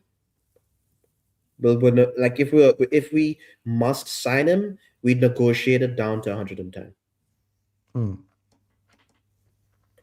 But it would be him, Zolis, and no one else. Rogers, Zolis, and no one else. Yeah. See, what if it was Barcola, Zolis, and Scott? But do you think? Honestly, I'll say it this much, Cal. I think it might not be what we want, but it might be what we need to do. We might need to dip into the 100 plus twice this summer. And Liverpool did it last year, by the way. Look, it's possible. At the end of the day, Cal, and I mentioned this many times, we're the Premier League champions. I know that. We made it all the way to the Champions League final, which, by the way, brings huge financial dividends as well. Not as much as winning it, but it does do a lot of damage. You earn cash with every single round that you advance to, right? We have a lot of money we can dip into. Yeah. And there are also some players, which is why another reason why I've backed the Kai Havertz out thing, is there are some players when you cash out on them, you're also freeing up one of your highest earners at your club, which then of course opens up the door to do something special as well. But I feel like we need to dip into it twice. I feel like we might have to. Well, I think we'll dip into it once and get someone from out of left field. By what price is the guy on that left field? Okay, this is if we're going to talk about the transfer strategy as a whole now. That's where we're at. We're at forwards. Yeah. And look, I'll actually go back just 1 second, just so we can complete the exercise. Right. Obviously, this is kind of where I feel we are our most weakest. Look, Bukayo Saka, for me, you know my feelings on him, but he's just been very, very hurt. But I think eventually he'll get over the Achilles tendonitis. And I think eventually he'll be good. But I feel like for Arsenal and for England, actually, you know, it's so funny. I don't necessarily, still not a big fan of Noni Madueke. And I still would upgrade on that position. But I think given this summer, given how much expensive everybody is, there's really nobody on the right that we're really going to truly upgrade on there. Jesus for me is as good as gone. Eberechi Eze, hey, he's a forward here. But again, he's a 10. And then we'll go back to Odegaard for me, who's also a 10, but more of an 8. Gabriel Martinelli, by the way, scored the winner for Brazil, huge win. And of course, Leandro Trossard, who by the way was man of the match of the day for Belgium. So again, it's looking a bit better, but again, he's getting older. He also won us. He actually truly won us the league. There's my boy Victor Gyökeres, and then there's not my boy Kai Havertz, and also not my boy Noni Madueke.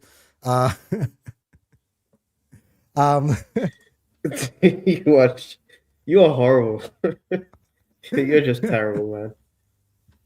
Always hating. All right. Nah, I had to get through that. All right. So now that we've gone through, let's get to it. Before I break it down, let me break down the problem. Okay, the problem.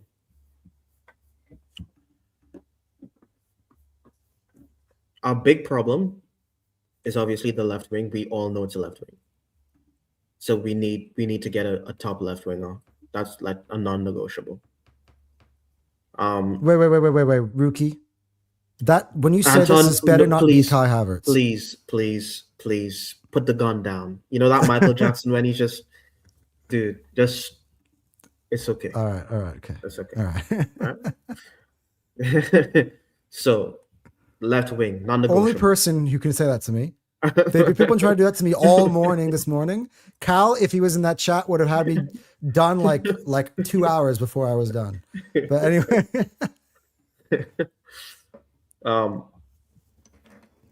We know the left wing is non-negotiable. We have to get a left winger. Right cover for right back also non-negotiable. Those are the two things that we need. Right, we're trying to get a midfielder, a position that no one thinks it's, well, I think people are like, okay, but they're not really stressing about it. I'm stressed out about it. Is the 10 or left 8 or right 8. Last season, I'm sorry, like Odegaard was terrible, and I think he's had enough. He's had enough. We're not getting it. We're not getting the old Odegaard back. He got that buzz cut, and I was like, time out once for a second. Missed penalty that lost Germany the World Cup. You can hold that, rookie. All right, cool. Dude, come on. Odegaard wasn't up to standard. And for anyone who has a problem with me saying that, you need to ask yourself why Arteta consistently dropped him when he was healthy for other players. Why was that a thing? You know what I'm saying? Why did he drop our captain in the Champions League final? Why did he keep dropping our captain? He's not injured. People were telling me that he was missing for like 2 months. People after he got healthy. People tell me he had a baby, and that's why. You remember that nugget from the season before last? He has a baby. That's why he's been shit. You don't understand. Like, we are trying to get to places. It's not about the players. It's about the club, and we need an elite 10/8, because what's happening right now isn't working. It is not working, people.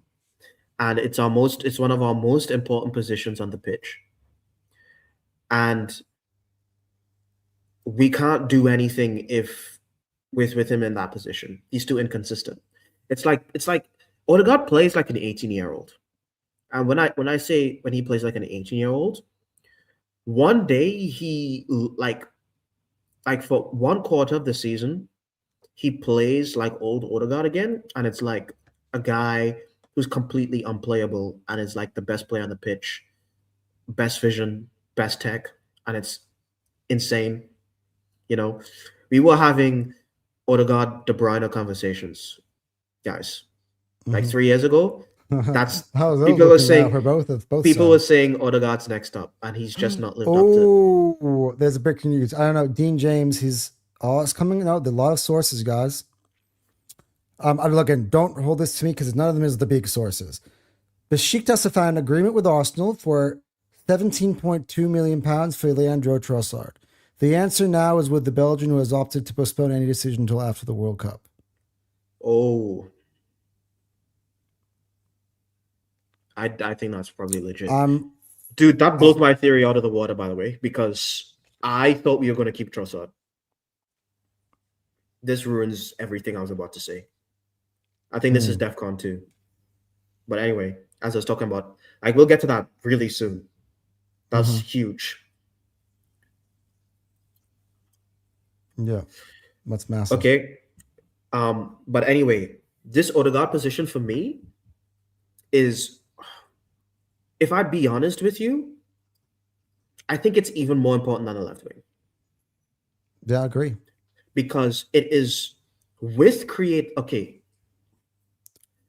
a super creative 10 or right 8 position, we wouldn't even be talking about the left wing. Because this is what we need to you need to understand this, right?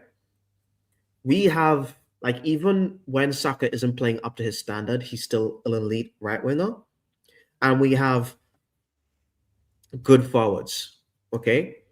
Even you don't need a world-class left wing, right wing, and forward. You don't need that. You know what I'm saying? An elite number 10/8 will create the chances for you. Okay? Because last season, it wasn't that we were missing a lot of chances. We weren't creating enough chances. We weren't creating enough chances for a striker. We weren't progressing the ball properly, and what Arteta wants Odegaard to do.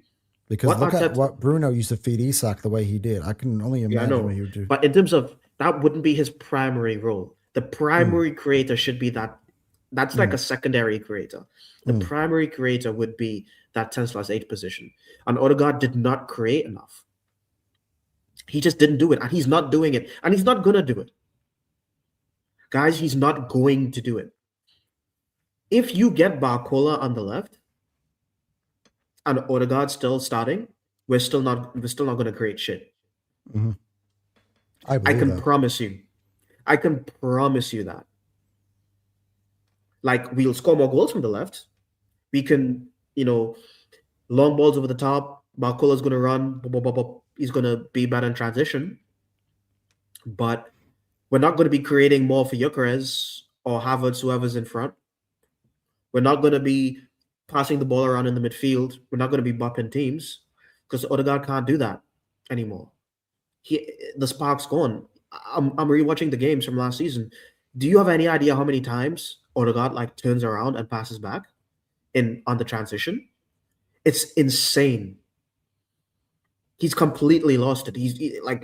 It's gone. Whatever it was, it's gone. And I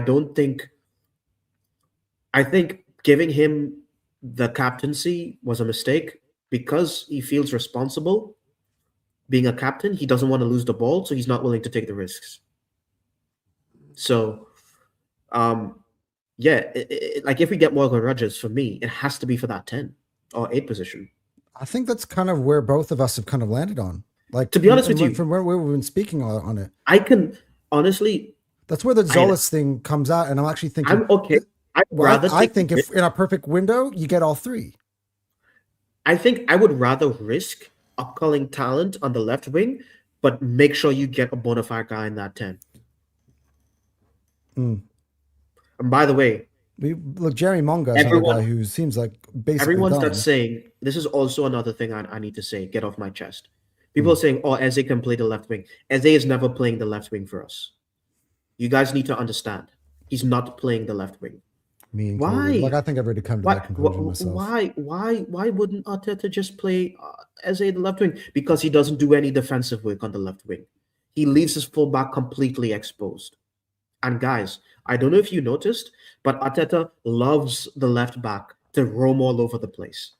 I'm watching Arsenal. Wait, just give me 1 second. I'm watching. I just watched Arsenal versus Leeds, our second game of the season. Please explain to me. We were running a front 5. Guys, we had Gyökeres in down the middle, Saka next to him, then Timber on the right. Then we had we had Calafiori next to Gyökeres, and I think was it Martinelli? No, it was Madueke on the left wing. Which game was We this? This was against Leeds. Our fullbacks were pushed up. They were literally next to our strikers. It's insane the kind of Hmm. shit that we do. Oh, Leeds at Um, home. This is the yeah. 4-0, 5-0 game. Like, and we need, because Arteta likes his fullbacks to go up and take risks, we need recovery pace back. We need you to be able to run back quickly and cover that position if someone gets caught out. And Eze can't do that. Also, his defensive instincts isn't good enough to do that. So we have him playing the mid in the as a 10. That's why we never put him out back. We never put him there.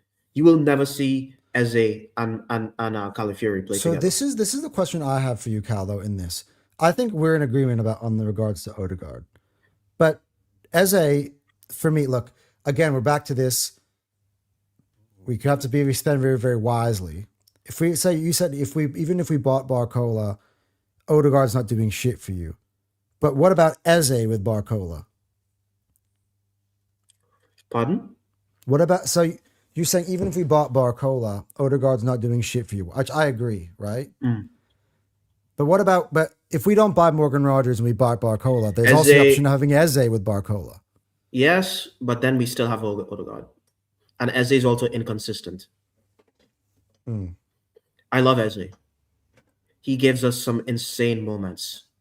Do I want him as the number 110 starting to win the Premier League next season? No. I think Eze is going to probably win us 10 points next season, but he can't be the main guy there. I mean, I think the idea is though, like same as we're going back to the midfield, which is like no matter also, who Eze you want to have a doesn't. position, no matter who starts, you look Eze at that also midfield. doesn't. Put we're talking about the combinations: Rice, Bruno, and Zubi and Rice. It's the same thing. Then you add that third guy in there. Is it Rice or whether it be, let's say, Rogers or it be Eze? You're also like, hey, yeah, let's go do this. Let's win this football game. Like you're feeling comfortable with either. I think that's kind of what you want, right? Yeah, but the thing is, and Eze also can't do the 8 thing. Do you think Rogers is a better 10 than Eze? Yes, for us, for what we need him to do. If Eze is more of a second striker than a proper midfielding 10. Adrian Clark, you said that actually a few times last year. Eze loves, and this is why I love Eze as well, and this is why you need Eze. He just loves just hanging around the box. He just loves hanging around up front, and we need that. And he's also he can also like be very fast with his decision making. He could do a long ball over the top. He's also very willing to shoot. He gives us something different. But in terms of what Arteta wants in the 10 week in, week out, Eze isn't that guy. So essentially you're saying that Eze is what everyone thinks Kai Havertz is. No, because people think Kai Havertz is the best striker in the league. No, but in terms of like that second striker who just can hang around the box and drop deep and have, like. Eze can do that. Yeah, but Kai Havertz just has elite. Kai Havertz's positioning is better. Taller. And he's got better strength. His positioning, yes, and also height, and also his link-up play is better than Eze's. But Eze has that instinct. Yeah. So let's break this down, because like in terms of how the transfer strategy comes together. I think last week we spent the entirety of last week's show saying we're not buying another striker, right? Yeah. Alvarez is out there. If we end up getting Alvarez, I think it'll be a disaster because of so many positions need addressing. Just thinking about it more, it's like Enrique is saying. And the way you're talking about Eze right now, it's like if need be, Eze can play central. Like, you know what I mean? Like, there's so many. Like, if you're really in a situation and you need a Gabriel Jesus sort of profile, Eze can sort of do it. Like Oh, Havertz does to a does the Jesus, we're talking Jesus about the thing. Jesus. Forget about what Oh, Jinky Havertz Jinky. and Havertz is Gyökeres does. SA isn't that jinky though. I think he's more direct. I also think he's less afraid to pull the trigger as well. Yeah. Like, but anyway, but I do think we got a lot of options in those areas. For me, I think you hit the nail on the head, and I think now with the news we heard this morning, a big sale of one of our big players is going to have to happen, and Oh that's where shit, I think. I wouldn't, to be honest, in this market, I wouldn't sell Trossard anymore. Well, Trossard for 17.2. I mean, look, I get it. He's a similar age to Xhaka, and even You have to Xhaka, get you like if we don't get Barcola now, it's a disaster.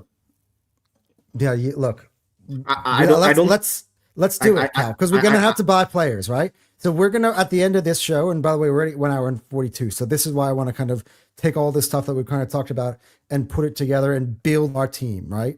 I'm actually gonna go. Let's take a look. I'm just gonna quickly type it. shit. Like I'm starting to panic now because I thought Wait. because of the way the market was, we were gonna keep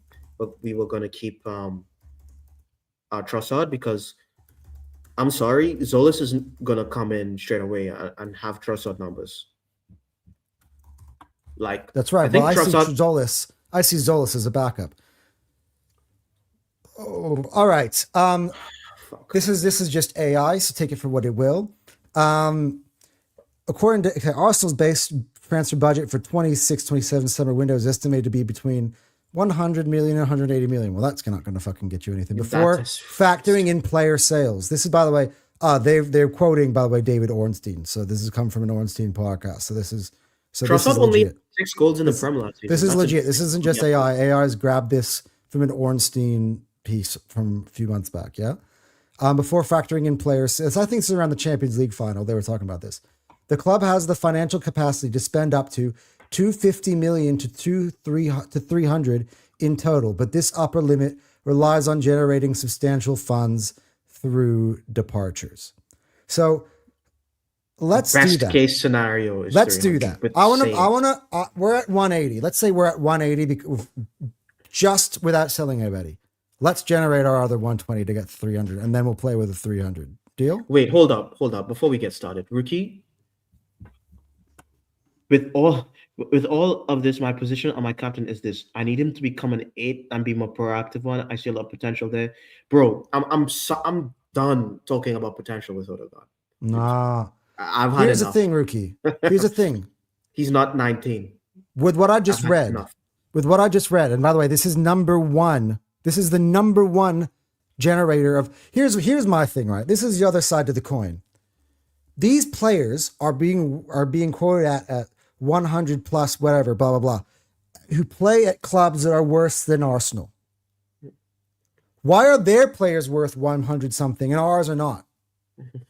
Now, there are some that they're untouchable that are clearly easily worth that, right? I.e. Declan Rice, I'd say even Bukayo Saka. I wouldn't take anything outside of the hundreds now either. You know, we have a bunch of players. Even MLS. If someone came from MLS today, funnily enough, because I said I would sell him in the summer when he was playing a left back. 100. Are you Elliot Anderson's going? Like, so we do have them. We're just not willing to part ways with them, right? But we're gonna have to make 120 somehow. For me, if a Barcelona or actually, let me just look. I actually want to look at transfer marks. This is good. What is Odegaard's? Because this for me, this is the one player. I don't want how much we can generate. Just market value, right? Rookie, I know what you're talking about with Odegaard, but he's not going to show that talent. He's not gonna show that talent here again. He needs a change. He has the talent to do it. He won't do it. All right. So according to Transfermarkt, Martin Odegaard's market value, so that's not how Arsenal value him, how other teams value. His market value is 65 million euros. How much does that add to in pounds? That's like 55 million pounds, bro. Yeah. There's no way he's that low. So I've read. Let's see. Who do they have? They generally put on like thing the teams that are linked with him or anything like He's that, 80 right? million pounds, but I don't think anyone buys him for that. Mm. All right, but I got to sell him somehow. So if let's say we sell him for 55, 60. All right. So Rookie wants me to read his stuff. Okay, Okay, go let's for it. just give me one. Okay, I'm I'm selling gonna him right start. now, but we're gonna give a reason for why you should I'm stay. starting But from 10 minutes ago, Rookie. yeah, For all my captain's greatness, he isn't physically astute to receive a block and extremely one-footed and heavily favors the right channel. True. This means that Odegaard needs to get comfortable receiving there, or if he drops, he needs to be more incisive passer. And especially his inconsistency with long-range passes is also the main reason, even outside the block, he isn't dangerous as a killer threat. With all of this, my position on my captain is this: I need him to become an eight and more proactive one. I see a lot of potential there. If he works in his long passing with his composure, he can simply become one of the most best midfielders in this period of the game. I'm not surprised that all PSG and Bayern are all over Odegaard. He has potential as an eight is immense. His very positive support, he's definitely become a top player. And I repeat, Odegaard isn't a scrub. He's basically the best passer in the league. When we literally maximize skills yet, we aren't going to do that for a reason. The league has changed and we have pivoted, so we sell him as the league have changed and we have pivoted. So if we sell him, it is the best case. Cal, you're doing okay. the same thing. Again, my point is well layered and structured. That a single comment is part of the bigger point. I'm done saying the facts. Okay. By the way, here's another fact. By the way, at the top corner of your screen, Martin Odegaard's contract expires exactly 2 years from today, on the Yeah. 30th of June, 2028. Yeah, I mean, he's not. We're For not me, in you talks for need renewal. to. Arsenal do not seem to have be showing any. This is where I'm. This again, we're reading the tea leaves, right? This is what we're doing. This is the activity. It's not what I want to happen, what Cal wants to happen. This is literally reading the tea leaves. He's got 2 years left in his contract. We're looking at Rice extending Declan Rice. We've extended everybody here, right, and there. If Martin Odegaard is so important, he's your captain, why have we not discussed extending his contract? The The thing pure is, fact is, I don't think the club are interested in it. the thing is, Rookie, you're asking Odegaard to become something else as well. You're asking him to, improve on his game. And I don't think we're at a point where we should be asking our captain to improve on his game. You know what I'm saying? Mm. Like I probably didn't read from the very start, but you're asking Odegaard, you're not asking him to do anything.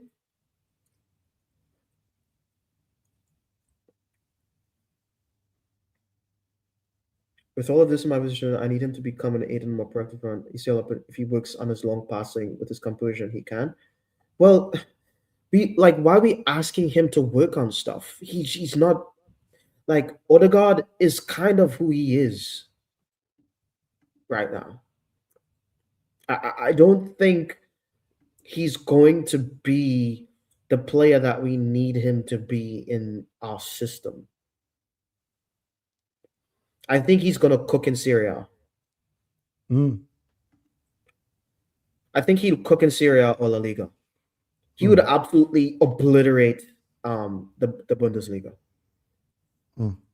He would absolutely, like Bundesliga, he would get 30 assists. Well, Bayern is a place he's been linked to, and by the way, I'm going to tell you, Bayern.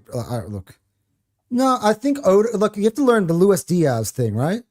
Okay, Luis Ricky, that Diaz makes got if you're second saying life in Bayern, right? Luis Diaz moved from Liverpool, which he was on. Everyone was talking about him a year ago, the way we're talking about Martin in different ways, but they wanted to move on from him, right? He moved on to Bayern on the left hand side. There's okay, new wait, life there. hold on. I I think put let's have that Musiala, of Cal course, is answer you there why. at Bayern, right? Okay, I think I found where Ricky started because he wanted me Mm. to start here. Because he said, let's have that Odegaard talk. I'll tell you why. Remember earlier when I came on and I was complaining a lot. I was complaining a lot Switching from a about four switching three what three three to a three 3-2-5 into into a a 4-2-3-3-1-6. 4-2-3-1. Yeah. The system change effectively did something, which is a massive change for the main creator. In our former system, we fully take advantage of our three-man midfield and have two in the half space combining with the wide players and effectively rotating based on relationships. Yeah, we don't do that anymore. Mm-hmm. Right now, we play with a more central creator, and our midfield isn't really a hub, but rather more of a vein, you see, for central progression. So one drops into the back line rather than the other stays up the middle. I agree. Mm-hmm. I That's agree. well, That's bang spot on. on. And it Mm-hmm. requires the 10 in most Mm-hmm. cases to be high and ready to receive inside opposition and block and create, which is why Eze has been playing so much there. Mm-hmm. This is really a challenge for like Odegaard. Okay, and that's when you start explaining Odegaard's qualities. But But yeah, yeah, okay. But you, I yeah, think Cal, yeah, you agree with him for the most yeah. I part. agree. I agree. I agree. We did So change. let's move on because we are like I want to kind of wrap up the show eventually Yeah, at some point soon. yeah. I want to generate that extra 160, that one extra 120, because then I want to work off 300, right? Because then we're going to kind of figure out where we are clever with the money that we bring in, and we're covering in certain positions, right?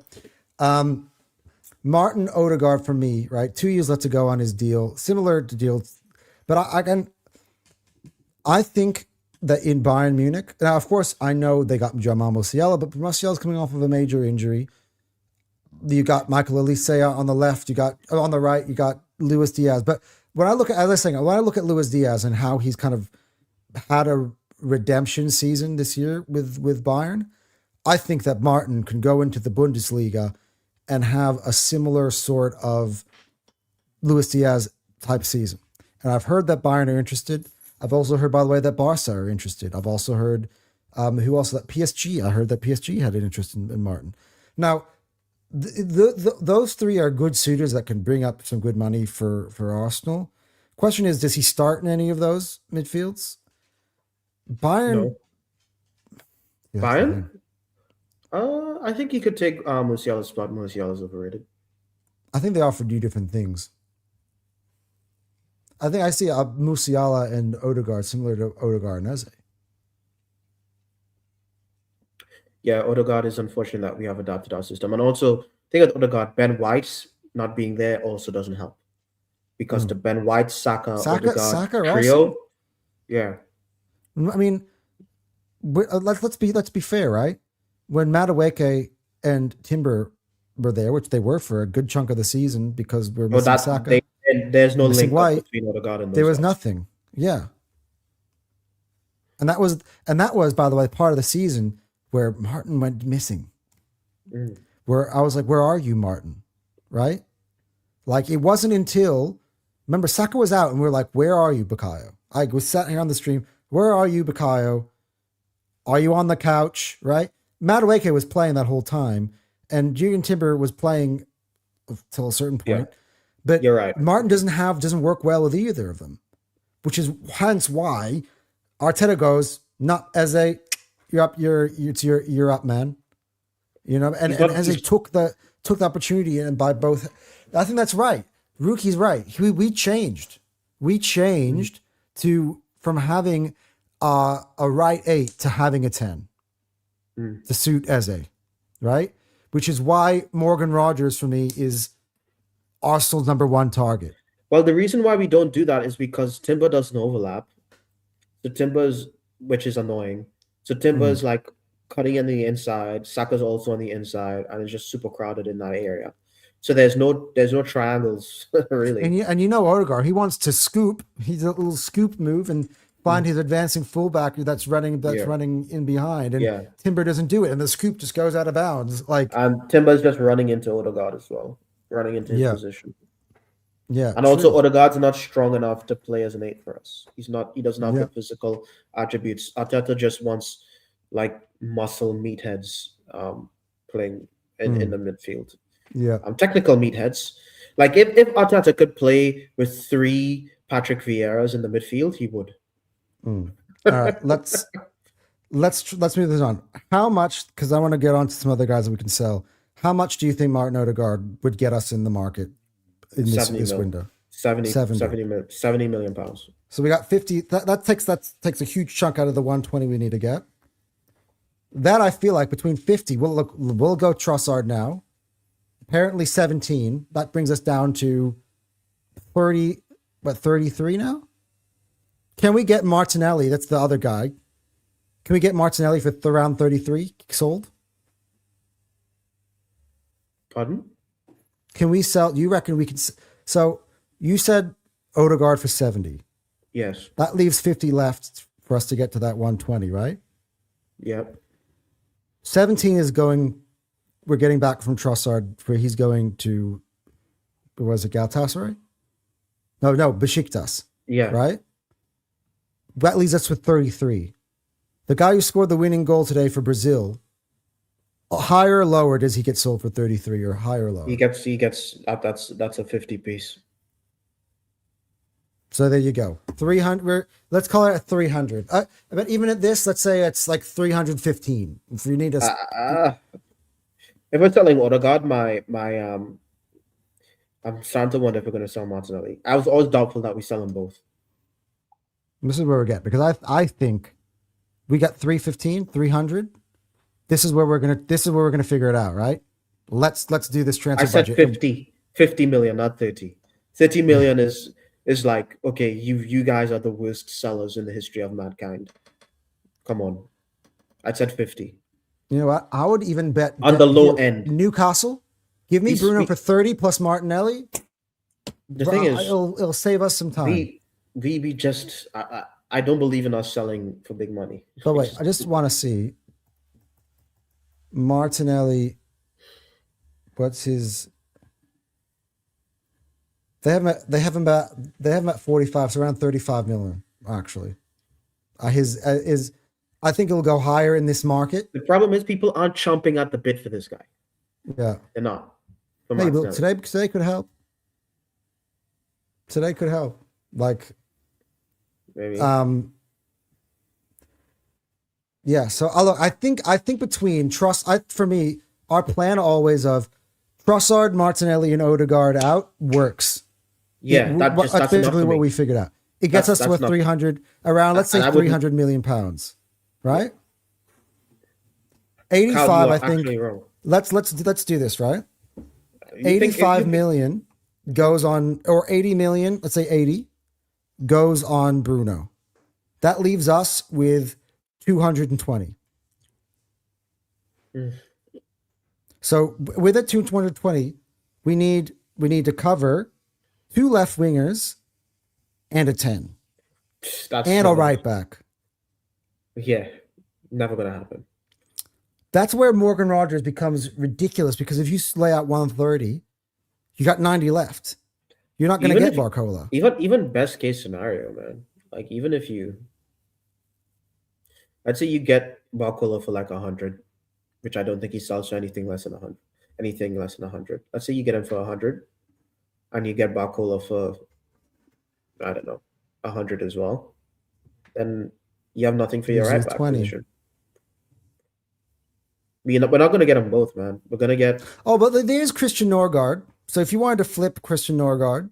For that 5 million? Like, come on. Like, what are we doing? How much are we spending on right back?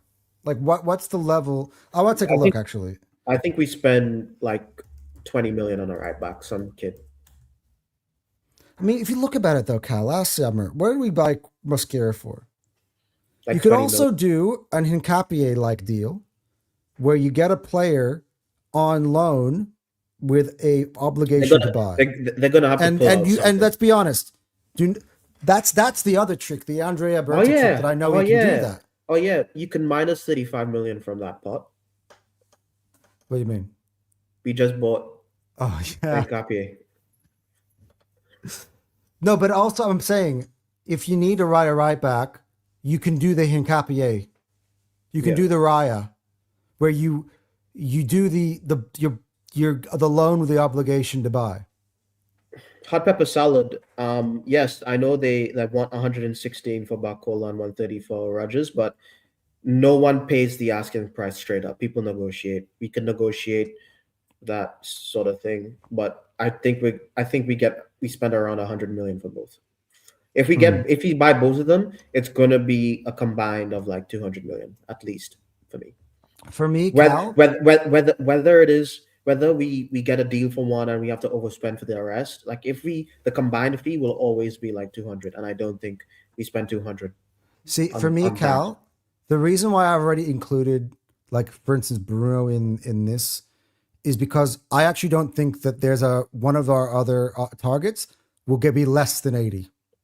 We've already been told by Bournemouth that 85, like for Alex Scott, no way, right? I don't think Buati's not going for less than 80. That's why I think Bruno is the guy. Because at the end But of the Bruno's the day, guy. Bruno's the guy. Like it has to be. We can argue about who we think is better till the cows come home, but we need to strengthen on the left hand side. So the I think best way to do it is we can you buy Bruno. negotiate and get Bruno for like 65, 70. That gets you. That saves you 15, right? I think, Or and he will be the best bang for buck. And then we get Rogers, and but do you think we Rogers at 130? What realistically do you uh, think we're going to get Rogers at? It won't be 130. It'll be less. it'd be like 110, 100 Yeah. if we get him. When we bought Rice, was that for less than West Ham's original asking price?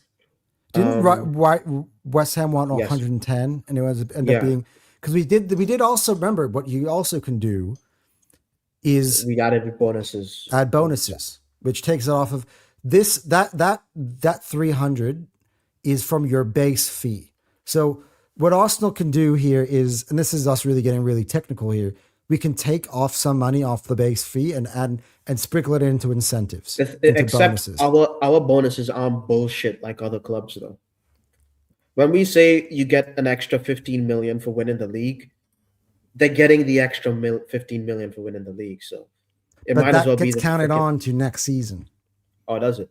Yeah. Oh, Right. now you're okay. See, that's what we're talking about. We're also talking about this is the other thing that I've completely forgot about, which we're taking out of account here. Installments. Yeah. Your first installment counts. So, for instance, when I did this exercise last year, and it worked almost to the T. Right. The only ones that I got wrong came out of nowhere, which was Hincapié and Madueke, and that was nuts. Right. But the installments. Last year, our transfer key was like around 200, and look, we got Gyökeres, we got Zubimendi, we got Eze, we got even Madueke. Like all that stuff happened. That if you put their full transfer fee together, it's way exceeds 200, right? So I actually think we're not thinking about this in the right way, Cal. We can get those players if you pay Yeah. them off in installments. Yeah, but the thing is, it's like I think we can get And Bruno not G even and as Alex many. Scott, but I don't think we get Bruno G, Rogers, and Barcola. No, Bruno G, I don't think you can get. Yeah, the way that the Isak deal happened, if you remember last year, they really were not doing that. They wanted a majority of that fee up front, didn't they not? So Newcastle are a bit of a pain in the ass, and I think for me with Bruno G of all of them, because his fee is probably going to be the smallest of the main guys, I'm willing to bite the bullet and pay as much as I can out of that fee up front, right? Which leaves me with around the 220 mark, or even let's say 200 mark. We're back because you're talking about Hincapié, right? And then say you get 15, save it on. I think maybe Bruno you get 65 plus 15 in incentive potentially. Yeah, or maybe 10. I think a Yeah. 65 plus 10 gets the job done. Yeah. So that leaves you with 200, which is we're back to last year's conundrum, and we bought 8 players off that, right? So if you got Morgan Rogers, let's say Morgan Rogers is 130, and you split Morgan We're Rogers not into buying. It's never going to add up to 130. Cal. It's not happening. I'm trying to It's go not with the worst happening. case scenario. That's no. What if Morgan Rogers if it gets to was that- 110 if- plus 20? No, I'm telling you, if it gets to that point, we pivot. We will never put together a $130 million package for Morgan Rogers. That will not happen. It won't happen. The best Newcastle is going to get is an 80 plus 15, 18 plus 20. 80 plus 20. Big up the hot pepper salad, because Yeah, we're Because gonna pivot. let's keep it a buck. He ain't double the price of Eddie. Like he's not. He's Mm. not twice the player Eze is. That makes no sense. I would rather spend 80 million on Scott. Do you think the base fee, if let's say we buy Rogers, the base fee before incentives surpasses 100? No, never in a million years. Could let's say the package is 95 plus 15 No, we'll brings never you go that to high. 110. Mm-mm. That base Do fee is you going to think be they would 80. accept that? No, I think the base fee that we'd be willing to go up to, like highest, is 85. For Anything above Morgan, that, yeah. Anything above that base fee being higher than 85, we walk. And I wouldn't even be mad. I wouldn't yeah. even be Well, mad at you that. can't get to, we're starting at 85. You're not going to get to 130 in installments for sure. I've never No, seen we're an never getting installment to exceed we're 15 or not 20. we're not but they're never getting 130 million from us. It's not Mm. happening. This would be a max 100, like 105, 110 max. Mm. All right. Let's finish this up though, Cal, right? We have to fill this window. We got to fill our needs, right? How much do you reckon Zolas goes for if let's say we were just I going don't to know, buy him? like I 40 million or I want something. to get a value on everybody, right?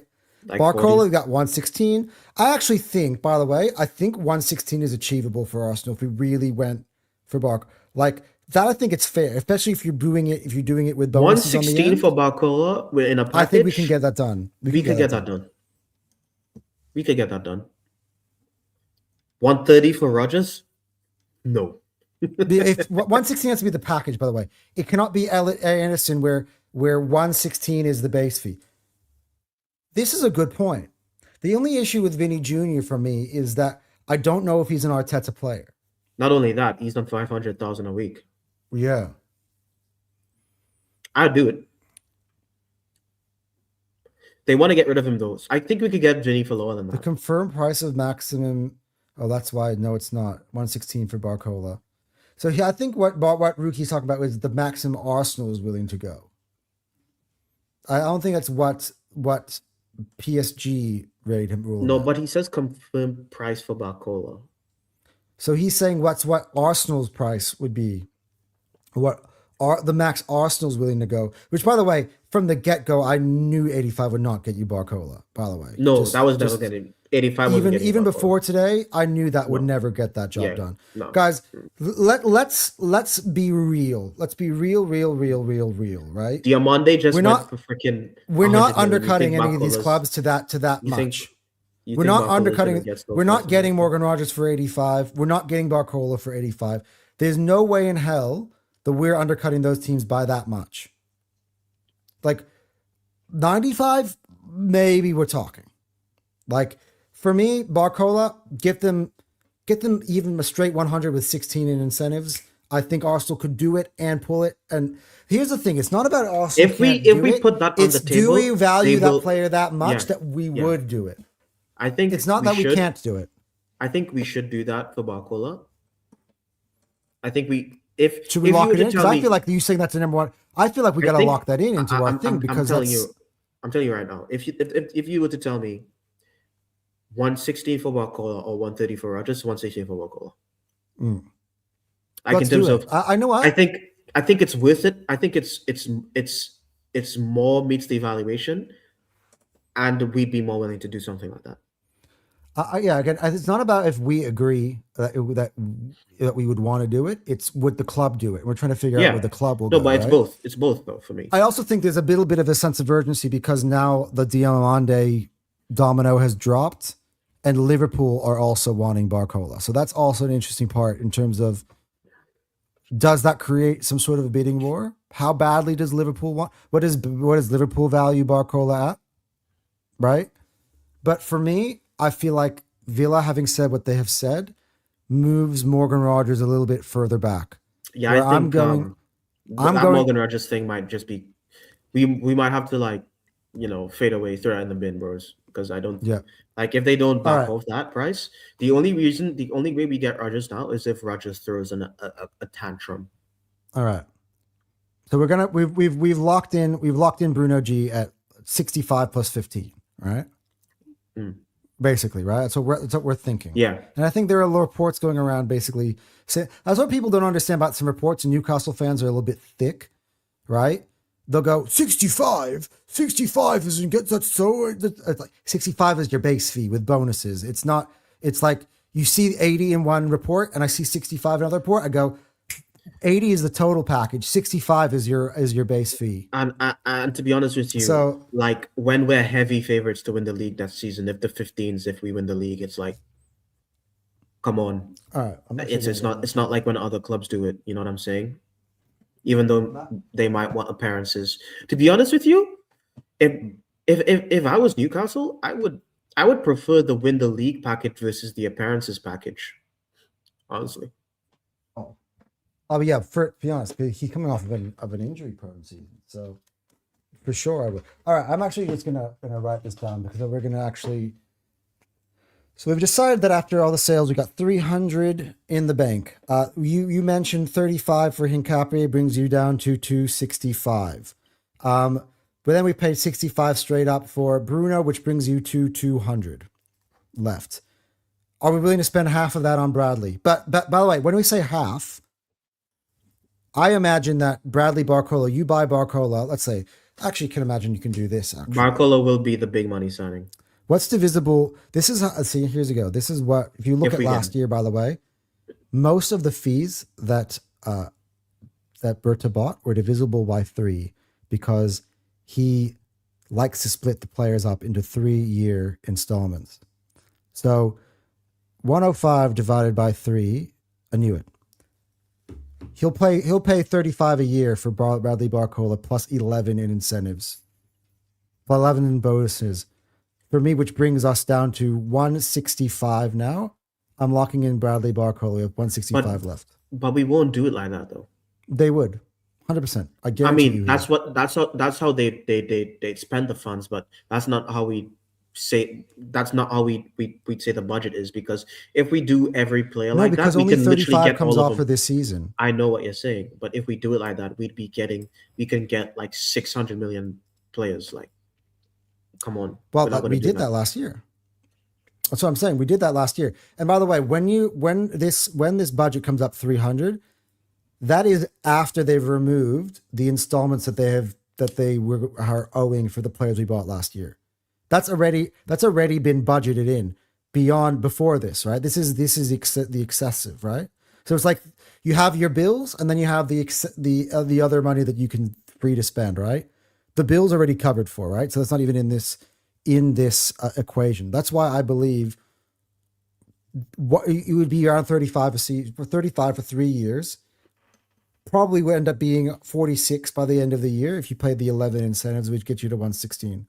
Maybe you actually go to go above the 116, you go 105 plus 15. I think the 15 incentive is your magic number. So I'm just saying this is how I think that Arsenal. Yeah, I think he'd be. I think like with if that's how you want to break it down, we would probably get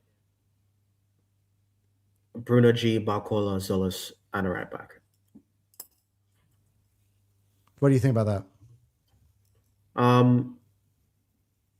I'd be disappointed that we'd be keeping we like in terms of the Odegaard situation is going to be the same though. We would have replaced Martinelli and Trossard completely, but we'd still be the left hand side would be much stronger. You do we'd have still be running. We'd still be running Odegaard. But you got Bruno G. So like that's the no, other thing. Like, Bruno so G's not. Extra... Bruno G's not the guy. Yeah, but I get you. But in terms of he brings you that extra help. creativity with Eze, so it's like not enough. No, that doesn't solve the problem. That doesn't solve the problem. That doesn't solve the problem. That Bruno G he's going to be cover. He's able to play in that 8 or 6 position. He can play with Declan Rice. He can play for Declan Rice. That Odegaard position is completely different. It's completely different. if you're telling me our best starting midfield is Declan Rice, Bruno G, and Eze, I'm still I'm still annoyed. Let's work it. Let's see. We're only at 165. You kind of like just race to the finish line. Let's keep working it then. No, but What?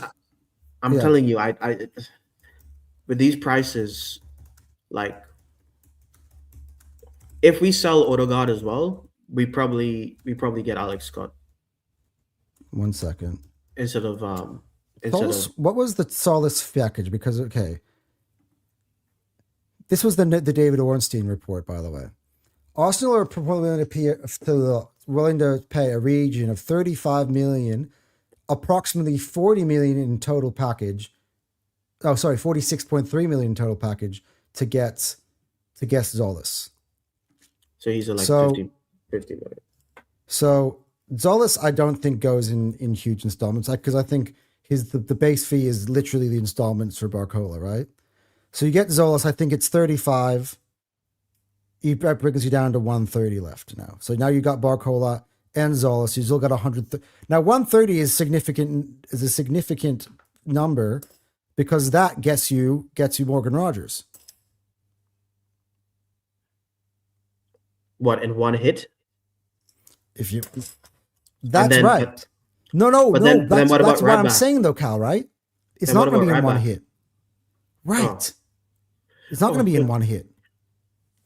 I don't think that's how we're gonna break it. Like I know what you're saying, but I don't think when Arsenal tells the media that we're spending 300, I don't think that's how they're breaking it down. They're gonna break it down in ways that regular people understand.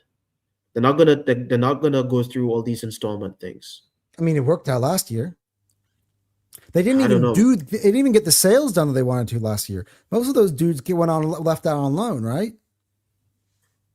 I don't know, They man. did it last year. There is According evidence to. according according to your equation, you think we can afford Rod the asking Do you want me to prices, go back on last year and I will tell you the exactly how we the did it last asking year? the last year the prices weren't this bad. Right. But again, last year the budget How was much? 200, not 300. Oh, so you're saying the last year they said the budget was 200, and this year they're saying the budget is 300, Mm-hmm. and you're saying that extra 100 is gonna cover the expensive prices of the players. Mm-hmm. So It's in your 100 okay, in this your summer. scenario, I'm we telling you, it get works out. I'll go through last year. Want me no to do no that? no no I no don't have you much don't. time, but But we I'm go just through it. no, we don't need It's to. I'm yeah. just gonna say in your system we get Barcola, Rogers, Zolis, Bruno G, and a right back. I just sold Odegaard, Trossard, and Martinelli. Oh, you sold all three of them? Then yeah, sure. So I'm saying that's what got us to 300. It's 300 with the sales, right? Like if we sell all of them, yeah, sure. That's what I'm saying. That's why Okay. that was the key part of the exercise. Okay. I'm gonna say we get. If you I reckon if we we sell get all Morgan three, Rogers sure. done. I I think reckon we get Morgan Rogers done. if we sell all three, I agree. If we don't, All right. So uh, to wrap this things up, guys, this is what I think the summer is going to be. And Cal, you tell me if you agree or you disagree. Right? I think Arsenal at the end of the summer end up with Bradley Barcola as your left winger, Zolas as your backup to Bradley Barcola, Martinelli and Trossard are left. Odegaard is going to be gone. He'll be replaced by Morgan Rogers and Bruno Guimaraes comes in at midfield and a right back. and and Bruno G is basically replacing Norgard essentially, And effectively. Norgard will go too. If that is our summer, that's a 12 out of 10. Do I think it's gonna happen? No, because I think everything has to go our way. We I did think last every, year. I think everything will have to go our way. I think we have to sell everyone that we want to at the prices that we want, and we negotiate with all these teams, and it's all fine. You know, Here's dude, what this gets is me. This is what gets me that there, Cal, right? Or no? Andrea Are we Berta. linked? We Are we? literally got Andrea Berta last year, got everything he wanted. Everybody he wanted, he got. With the exception, I think, it depends if you believe it or not, of Rodrigo, right? Are we linked to First Nader? You're like the second guy to say First Nader footy. Why is everyone saying First Nader? Are we I linked want to to know him? what's Fresneda's market value. That's at 15. Oh, he's at Sporting. He's at 15 million euros. Oh no, we have to negotiate with Sporting again. He's going to be 50 million by the time we're finished. Sporting. If we're gonna get Sporting, I want a Rauho. I want a Rauho if we're gonna go with Sporting. We're not going to play Araujo right back.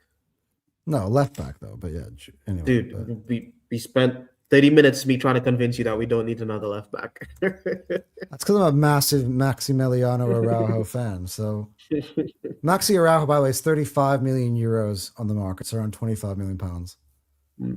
Or I can get him back. We can get him for around 30. Everyone is in IM. Oh, Look, you just people keep mentioning him Fresneda. Oh, did you mention Fresneda as well before? No, Rookie did. Rookie. Well, Fresneda. Yeah, Charles, I think we do get we do get Bruno done. I think He's also got 2 years left on his contract from as of today, and how old? He's 21 years old, born in 2004. He's taller than me. He's This guy thinks we're getting Boadi and Bruno. Come on. What, we're spending 400 million in the summer? No, we can't. It's not feasible. Even by all the installments, that's one avenue too far. I agree. Actually, I like Fresneda. I mean, looking at his profile fits into the budget. That's all right. And he's 21 years old. Okay. Actually, yeah, and I said someone young. Yeah, young. It's gonna have to be someone young. So let's like say a mascara let's type signing. All right. To recap, and we'll end this off. This is that we'll see or we won't. We'll hold us to account at the end of the summer.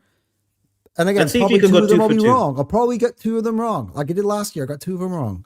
Who were the ones you got wrong? Hincapie and Madueke. But who did you? By the way, Hincapie. By the way, I called when the link started loosely happening, and that happened quickly. I don't know. I should give myself more credit for that. Cal saw that in live. Who did you remember? The first loose link. I was like, we're gonna get Hincapie. Yeah, you were right. I'm gonna grade myself. I say I got 7 out of 8. The only one I didn't get was fucking Nani. I was gonna say, who did you have instead of Nani? Who did you have instead Rodrigo? Of Nani? Dude, that's a big L. Big No, L. but the thing is that we didn't get Rodrigo, so the money instead we got Nani, and then we got Hincapie. So we split Rodrigo into 2 signings. Uh-huh. Rodrigo didn't really want us, so yeah. But it would have fit. We would have gotten Rodrigo if he wanted us. Yeah, look, we had a lot to cover. We're about to end up right away, by the way. Yeah. But there's a lot to cover. And thank you all for watching as well. Please hit the like button. Yeah, and by the way, you guys are all in here the whole time. Like most of you guys, like really, really engaged with the content. So, but yeah, let's. I want to clarify. All 4 guys that I have on featured and graphics can make it into Arsenal's transfer budget if we get all 4. Morgan Rogers. Bruno. Bruno, yeah.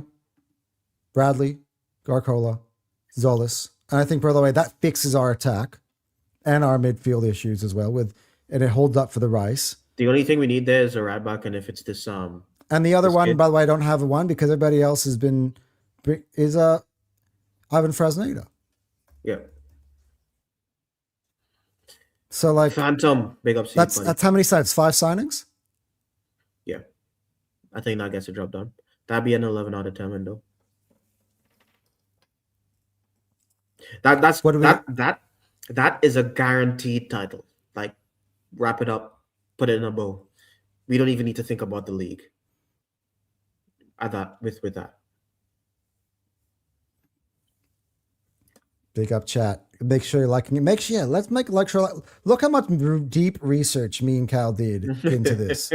Guys, this deserves some subs for sure. Before we go, guys, let me know what you guys think. So, okay, so Sparksy, while you're in here, the outgoings in Arsenal summer by this, by the way, good to recap. Martin Odegaard goes, Leandro Trossard goes, Gabriel Martinelli goes, and I'd say more than likely Christian Norgard goes. So I'd say 4 departures. I could see a 5th. Breaking, the PGMO is being rebranded to Pro Reft. Okay. After gifting the Arsenal. You got me for a second there. What is going to say about us winning the title? I don't think we will because he's injured. He's injured. We don't do that. We're a classy club. Yeah. The only reason we did it with we didn't even force Tommy out. We broke it off amicably, and this was after he didn't play for like 2 years. Yeah. But Arsenal need to sell Martin Odegaard. That none of these 5 signings happen. Last year we got away. That's the one thing I will say that's different. None of these 5 signings happen unless a big departure happens. When Hand of Arsenal said a big departure happens, it will shock you, and so did Ornstein. They weren't kidding, because if Arsenal were to pull off the summer, and BERTA likes to be 100% for the most part, 90% hit rate, he needs to sell Odegaard or Kai. In this case, given that I think Kai is a bit more complicated to do in terms of replace as well, I think it's Odegaard. And the way that Cal speaks, it makes a lot of sense to me, which is like, that's the guy you got to get rid of just naturally for the progression of the football team. Yeah. And Rookie was right. Rookie had a good breakdown in terms of how we changed our midfield. It's not really an Odegaard problem. I slightly disagree. I think it is a bit of an Odegaard problem, but the system doesn't suit him that well. All right, Sparksy, you must have just missed it because we just recapped it, but I actually have them on my screen. I'll move it backwards this time.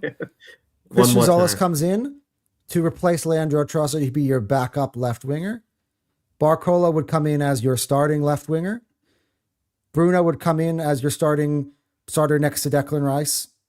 And Morgan Rogers is your 10. Right? So the depth chart would look like this. Calafiori, Hincapié, and Gabriel. And you would have Saliba, Mosquera, Fresneda, White, and Timber. So I guess one of that overload of right goes to the left to kind of solidify your 8 defenders, right? Then in midfield, you would have MLS and you would have Bruno G. You'd have Rice and you have Zubimendi. Then at the 10, you would have Rogers, you'd have Eze. And by the way, Ethan, if Ethan's still around. By the way, Ethan's another bond we can make money off of, by the way. Yeah. Right? Ethan's probably like, I swear down. Ethan's probably leaving, boys. Didn't even. That guy doesn't want to be here. Get there, right? Martinelli is gone, so you got pure profit Martinelli and Trossard are gone. They've been replaced in this scenario by Barcola and by Zolis. And then on the right, you're going to have Saka and Madueke, like last season, of course. The prodigal son, Max Dowman, fits in there somewhere as well. And then up top, it will be as it was last year. But I think it's a little bit different. With no Jesus. By the way, Jesus also goes. But by the way, it's more money we're going in. Jesus will go too, right? So there's more money we're going into the kitty than we even realize. Granit Xhaka probably isn't heading to City. I'm heading into Chelsea. These guys literally bid £8 million as their opening bid. They're not serious.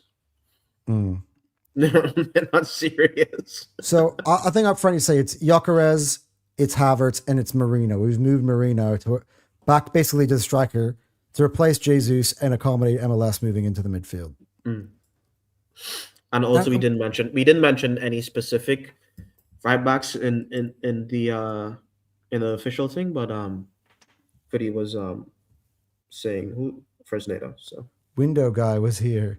Rate it. Ethan loan. Ethan goes on loan if he wants to stay here. I don't think he wants to stay here. I think we saw him. He has his thunder stolen twice. By the way, if Ethan is sold, why we can get Buwadi, but I don't know where he fits. Where's Zubamendi and Rice and Bruno and MLS? Where do you put Buati in there? And as A.N. Rodgers, where do you put Buati in there? Yeah, body doesn't fit. He doesn't fit. And even like he comes back next year for what? For who? Even if we did the little thing. The only extra little spots I have are the only third stringers I have happen to be Max Dowman and Ethan. And for me, yeah, see, Footy's got his Yeah, head straight on. yeah. No way we get Bro, Buati as well. I'm very, very doubtful we get both Rodgers and Bacola, by the way. This is like Anton's going all in, you know. I've He's done, but putting I've all done. his Look, I've all his gone in with chips in installments. I've used installments.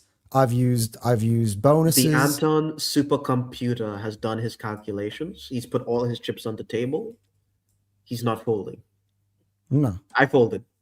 I don't think we get I'm everything. actually feeling a lot better right now because I do feel a little better since I do because feel I was like dooming the I was dooming a media little bit. reported. This is why when you see the final agreed fees, they look different than all the.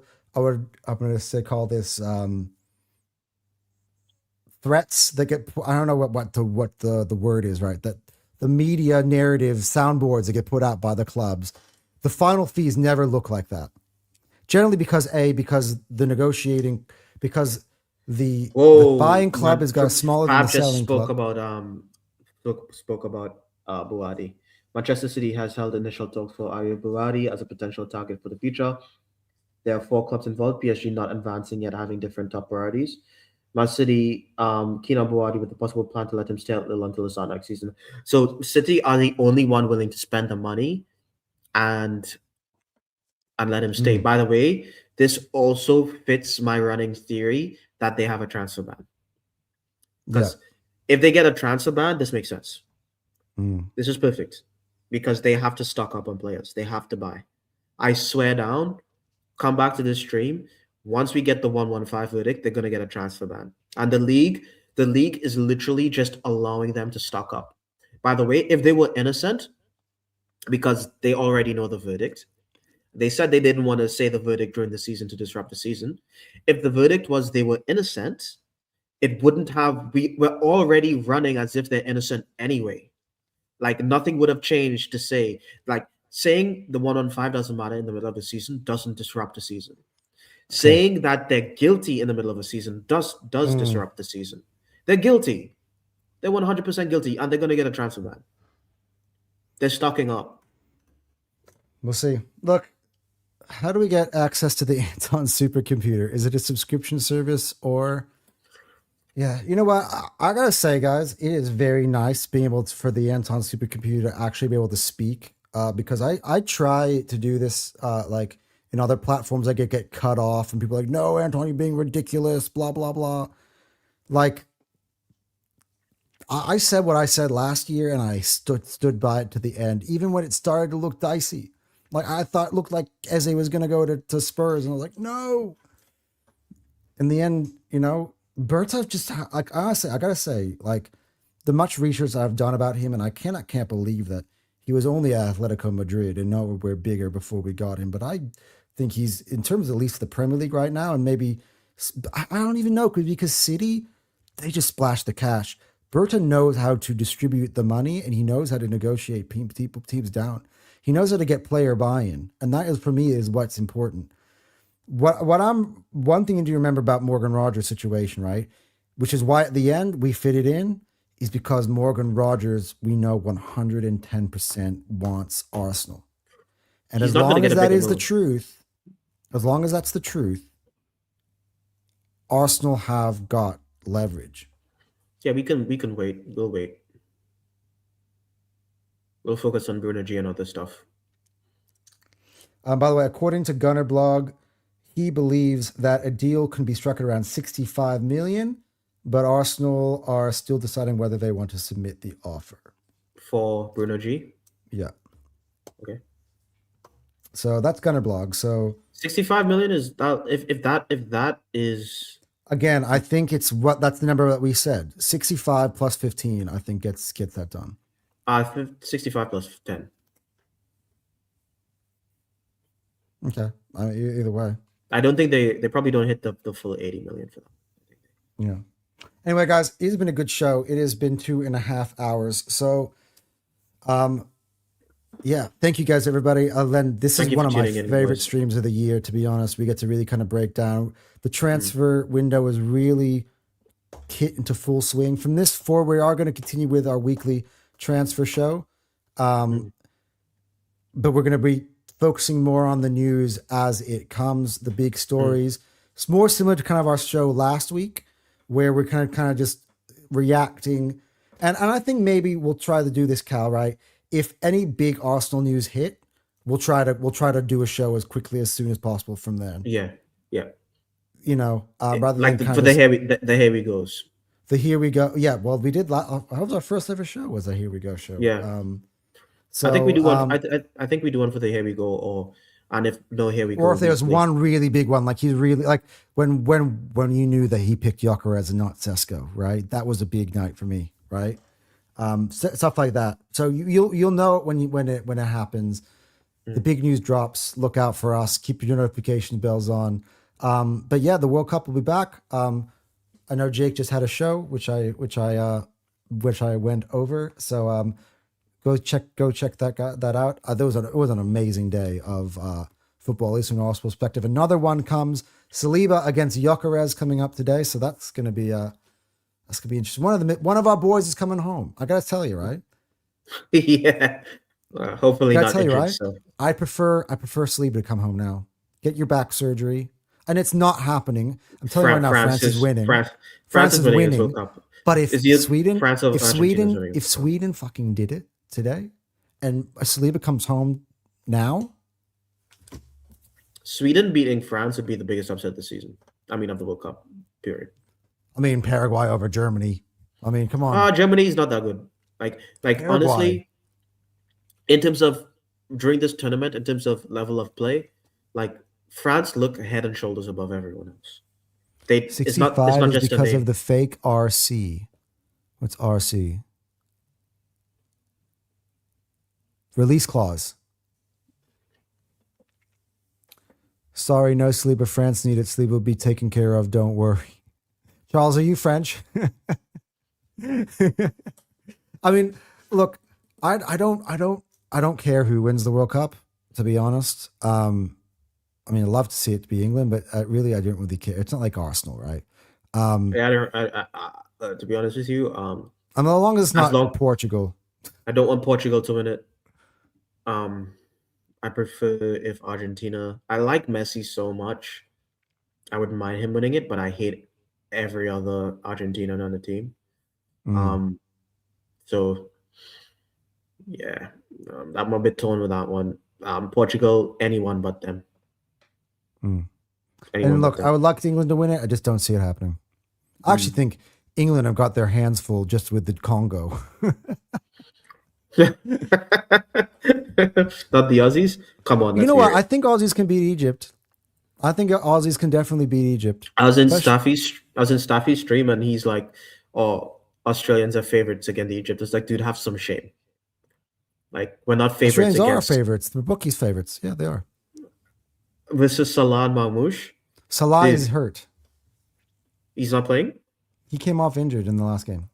We don't know if he's playing or not, but there's a question mark on it. So, the betting market deals in certainties, Cal. So they don't mess around with their money. That line. By the way, change. I was googling up the best leagues professional football. Oh, by the way, no. Sportsbet has got Egypt as the favorite at 245 and Australia at 345. Yeah. Okay. Yeah, makes sense. Yeah. You know, the Egyptian league's ranked 45 in the world.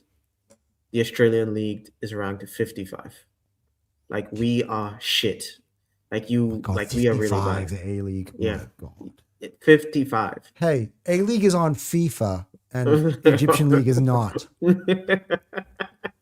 That Western tax. Oh, man. Disgusting. Hold that. No. Anyway, guys, that is it for the show today, guys. again, just to recap before we go, this is our prediction. I'm standing by it. Cal, I don't know if you stand by it because you've been here with me for almost close to 3 hours. You're co-signing I this. like it. It makes me warm and fuzzy, but my brain is telling me nah, mate. Yeah. Well, my brain always says yes when everybody else says nah. And that's I Fair know enough. that's my style. It's always my Yeah, that style. is your style. It worked last season, Um, didn't yeah. We're gonna get Jake back for our next transfer show. This one, Jake, me and Kyle have been stewing on for months. So it? we this was our brain throw up all over 3 hours of a stream almost. So yeah, to recap, out Odegaard, out Trossard, out Martinelli, out Jesus. We've actually increased this number. Probably out Waneri, out Norgard.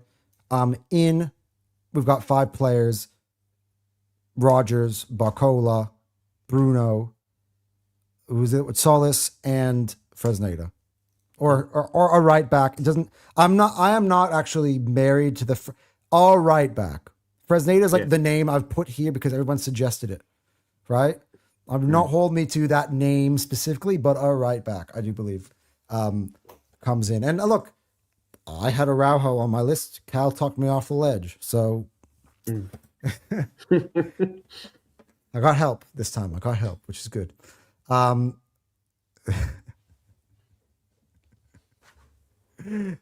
how I feel Jake about the goes list.